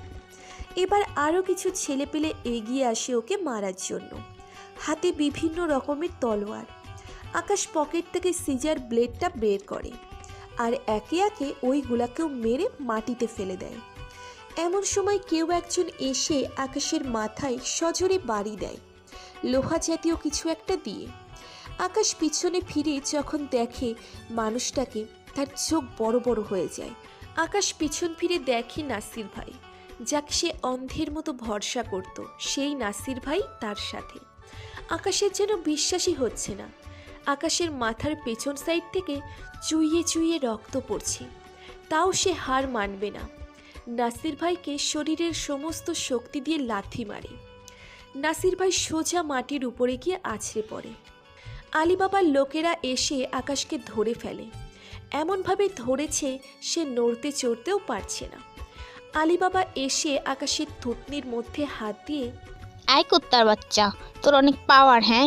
নিজেকে এই শহরের ডন মনে করিস? ভালোই ভালোই বলেছিলাম আমাদের দলে যোগ দেওয়ার জন্য, কিন্তু তুই করিসনি। এবার মরার জন্য রেডি হ। আলিবাবা একজনের হাত থেকে পিস্তল নিয়ে আকাশের দিকে তাক করে। এমন সময় নাসির ভাই মাটি থেকে উঠে এসে, আলী বাবা না, ওকে তুমি নয়, আমি মারবো। অনেক বছর ওর হয়ে কাজ করেছি, কিন্তু সে জানে না আমি তার বাপ। আর ওর কত বড় সাহস আমাকে লাথি মারে। বলে আলিবাবার হাত থেকে পিস্তলটা নিয়ে নেয়। তারপর আকাশের দিকে পিস্তল তাক করে যেই না ওকে শ্যুট করে, মাহি দৌড়ে আকাশের সামনে এসে পড়ে আর বুলেটটা মাহির শরীর ছিদ্র করে অপর প্রান্ত দিয়ে বের হয়ে যায়। মাহি মাটিতে পড়ে আছে। অন্যদিকে ইয়াসিন আর পুরো মাফিয়ার সমস্ত ক্রুরা ওয়েট করছে কখন আকাশ সিগন্যাল দিবে, কিন্তু 30 মিনিট আপ হয়ে গেছে, এখনও সিগন্যাল আসেনি। তাই তারা সিদ্ধান্ত নেয় এখনই হামলা করবে। ইয়াসিন সবাইকে নিয়ে মদিনা টাওয়ারের পিছনে যায়। পিছনে যাওয়ার সাথে সাথেই আলিবাবার লোকেরা খবর পেয়ে যায়, আর ওরা অস্ত্রশস্ত্র নিয়ে মাফিয়ার ক্রুর উপরে হামলা করে। কিন্তু মাফিয়ার এত হাজার ক্রুর সামনে আলিবাবার এই অল্প সংখ্যক লোক মশা মাছির থেকেও ছোট্ট একটা প্রাণী। মাফিয়ার ক্রুরা আলিবাবার টিমের সব কয়টাকে আটক করে, সাথে আলিবাবা ও নাসির ভাইকেও। আকাশের মাথা যেন ভো ভো করে ঘুরতেছে, সে যেন শক্তিই পাচ্ছে না কিছু করার মতো। ইয়াসিন দৌড়ে গিয়ে আকাশকে ধরে। ভাই, আপনার কি হয়েছে? আমার কিছু হয় নাই, মাইকে দেখ। ভাই, ওনার তো শরীর থেকে প্রচুর পরিমাণে রক্ত বের হচ্ছে। তাড়াতাড়ি হসপিটালে নিয়ে যা, আর আমি এদিকটা দেখছি। ইয়াসিন তাড়াতাড়ি গাড়িতে করে মাহিকে হসপিটালে নিয়ে যায়। আকাশ পায়ের থেকে জুতা খুলে আলিবাবার গালে কষিয়ে কয়েকটা লাগিয়ে দেয়। নাসির ভাইকেও কয়েকটা মারে। এই বাচ্চা ছেলে, আমাকে যত মারবি মার, কিন্তু আমাদের কাজকর্ম তুই কখনো দমিয়ে রাখতে পারবি না। একটু পরেই পুরো শহরটা তামা হয়ে যাবে, তোরা শুধু দেখেই থাকবি। তোরা আমার কাজকর্মের কাছে বাচ্চার চাইতেও ছোট। সেই স্বপ্ন নিজের ভিতরেই রেখে দে। আমি ছেলেপেলেকে অনেক আগেই মাইন্ড ডিফিউজ করতে লাগিয়ে দিয়েছি। আকাশ ঠিকমতো কথাও বলতে পারছে না, কথা বলতে বলতে ঢুলে পড়ে যাচ্ছে। এই, তোরা কোথায়? এখান থেকে একটাও যেন নিজের মাটিতে ফিরে যেতে না পারে। সব কয়টাকে মেরে পাশেই কবরস্থানে পুঁতে দিয়ে আসবি। সাথে এই 2 মুখী সাপ নাসির, ওকেও মেরে পুঁতে দিবি। বলতে না বলতেই আকাশ মাটিতে পড়ে যায়। ছেলেপেলেরা ধরে আকাশকে হসপিটালে নিয়ে আসে। একদিন পর আকাশের জ্ঞান ফিরে আসে। সে জ্ঞান ফেরার পর পাগলের মতো আচরণ করতে থাকে। মাহি, এই মাহি, তুমি কোথায়? ইয়াসিন আকাশকে শান্ত করে। ভাই, মাহি ঠিক আছে, আপনি চিন্তা করেন না। না, আমি আমার মাহিকে দেখব। আল্লাহ, এখন কি হবে ওনার? এই অবস্থা তো ভালো না। ডাক্তাররা সময় দিয়েছে 48 ঘন্টার মধ্যে জ্ঞান না ফিরে আসলে এর চিন্তা ছেড়ে দিতে। অলরেডি একদিন পার হয়ে গেছে, এখন জ্ঞান ফেরার কোনো নাম নিশান নাই। এই ইয়াসিন, তুই আমাকে মাহির কাছে নিয়ে চল। ইয়াসিন চুপ করে আছে মাটির দিকে তাকিয়ে। ইয়াসিন, কি বলেছি শুনিসনি? আমাকে মাহির কাছে নিয়ে চল এখনই। ইয়াসিন না পারতে আকাশ মাহির কাছে যায়। আকাশ মাহির কেবিনে ঢোকার পর দেখে যে মাহি একটা বেডের উপরে শুয়ে আছে, মুখে মাস্ক লাগানো। আকাশ মাহির এই অবস্থা দেখে তো আর নিজেকে ঠিক রাখতে পারে না, মাহিকে জড়িয়ে ধরে কান্না করে দেয়। মাহি, তুমি এমনটা কেন করলে? আমি ওই দিনই বুঝে গিয়েছিলাম, যেদিন তোমার বুকে হাত দিয়েছিলাম, যে তুমি আমায় সত্যি ভালোবাসো। আর গতকাল কনফার্ম হয়ে গেছি, যখন তুমি আমাকে সেভ করার জন্য নিজের জানটা দিয়ে দিতে চাইলে। এমন সময় একটা নার্স আসে। এই এই, কি করছেন কি আপনি? এমন কান্নাকাটি করলে রোগীর ক্ষতি হবে। এমন কান্নাকাটি না করে ধৈর্য ধারণ করুন, দেখবেন সব ঠিক হয়ে যাবে। আকাশ কান্না থামিয়ে দেয় আর চুপচাপ করে মাহির সামনে বসে থাকে। ভাই, খাওয়ার সময় হয়ে এসেছে, কিছু খেয়ে নেন। না, আমি কিচ্ছু খাবো না। মাহিরের জ্ঞান না ফেরা পর্যন্ত ওর সাথে বসে থাকবো। ভাই, কিছু না খেলে যে আপনিও অসুস্থ হয়ে যাবেন। সমস্যা নাই, অসুস্থ হলে হব, তাও আমি কিছু খাবো না। আকাশের জেদের কাছে সবাই হার মেনে যায়। দুপুর পেরিয়ে বিকেল হয়ে যায়, মাহির জ্ঞান ফিরে আসে না। আকাশ তো একদম ভেঙে পড়েছে। হঠাৎ মাহির জ্ঞান ফিরে আসে। ইয়াসিন দৌড়ে গিয়ে ডক্টরকে ডেকে নিয়ে আসে। ডাক্তার এসে সমস্ত কিছু চেক আপ করে। না, সব ঠিক আছে, এখন আর কোনো বিপদের আশঙ্কা নেই।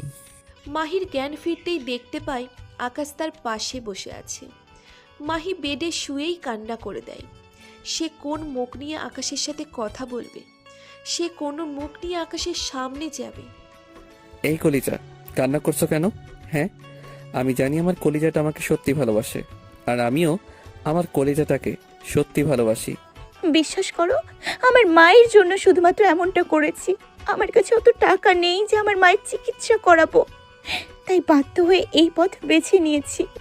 মাহিকে জড়িয়ে ধরে, এই বাবু চুপ করো, যা হয়েছে হয়েছে, তোমার মায়ের চিকিৎসা আমি করাবো। মাহিকে কিছুদিন হসপিটালে রেখে আকাশ তারপর মাহিকে নিয়ে ওর বাড়িতে চলে যায়। বাড়ি বলতে আকাশের মায়ের কাছে, ওদের আসল ভিটেমাটি যেটা সেখানে। আকাশের মা তো মহা খুশি, একদিকে ছেলে এসেছে, অন্যদিকে ছেলে তার পছন্দের মানুষকে নিয়ে এসেছে। আকাশের মাও চাচ্ছিল আকাশের বিয়ে করিয়ে দিতে। যাক, এবার আমার ছেলের বিয়ে দিব আমি। আকাশের মার বেশ পছন্দ হয়েছে মাহিকে। বিয়ের সময় ঠিক হয়, তার আগে আকাশ মাহির আম্মুকে দেশে নিয়ে এসে ট্রিটমেন্ট করায়। মাহির আম্মুও সুস্থ হয়ে যায়। ধুমধাম করে আকাশ আর মাহির বিয়ে হয়। দুজনেই তো মহা খুশি, দুজনেই সংসার জীবন শুরু করে। মাহি এখনো আগের মতোই আছে, কলেজে গেলে গুন্ডামি মাস্তানি করে, তবে সেটা আকাশের জন্য। কোনো মেয়ে যদি আকাশের দিকে চোখ দেয় বা ওর সাথে কথা বলতে আসে, তাহলে মাহি তার 12টা 13টা 14টাও বাজিয়ে দেয়। আর আকাশ এখনও নিজের কাজকর্ম ইন্তজাম দিয়ে যাচ্ছে। আলী বাবার মৃত্যুর পর দেশে এখনও কেউ নজর দিতে 10 বার চিন্তা করে না, কারণ সবাই জেনে গেছে দেশের মধ্যে একটা বাঘ আছে, কুনজর দিলেই শরীর থেকে মস্তকটা আলাদা করে ফেলবে। 1 বছর পর আকাশ আর মাহির সংসার আলোকিত করে একটা ফুটফুটে রাজকন্যা হয়। আকাশ আর মাহি এখন খুব ব্যস্ত তাদের রাজকন্যাটাকে নিয়ে। এমন হাসি খুশি ভাবেই আর একটা ঘটনার সমাপ্তি ঘটল। প্রিয় ভিউয়ার্স, গল্পটা আপনাদের কেমন লেগেছে অবশ্যই কমেন্ট করে জানাবেন। নতুন গল্প শুনতে আমাদের চ্যানেলটি সাবস্ক্রাইব করে বেল বাটনে ক্লিক করুন।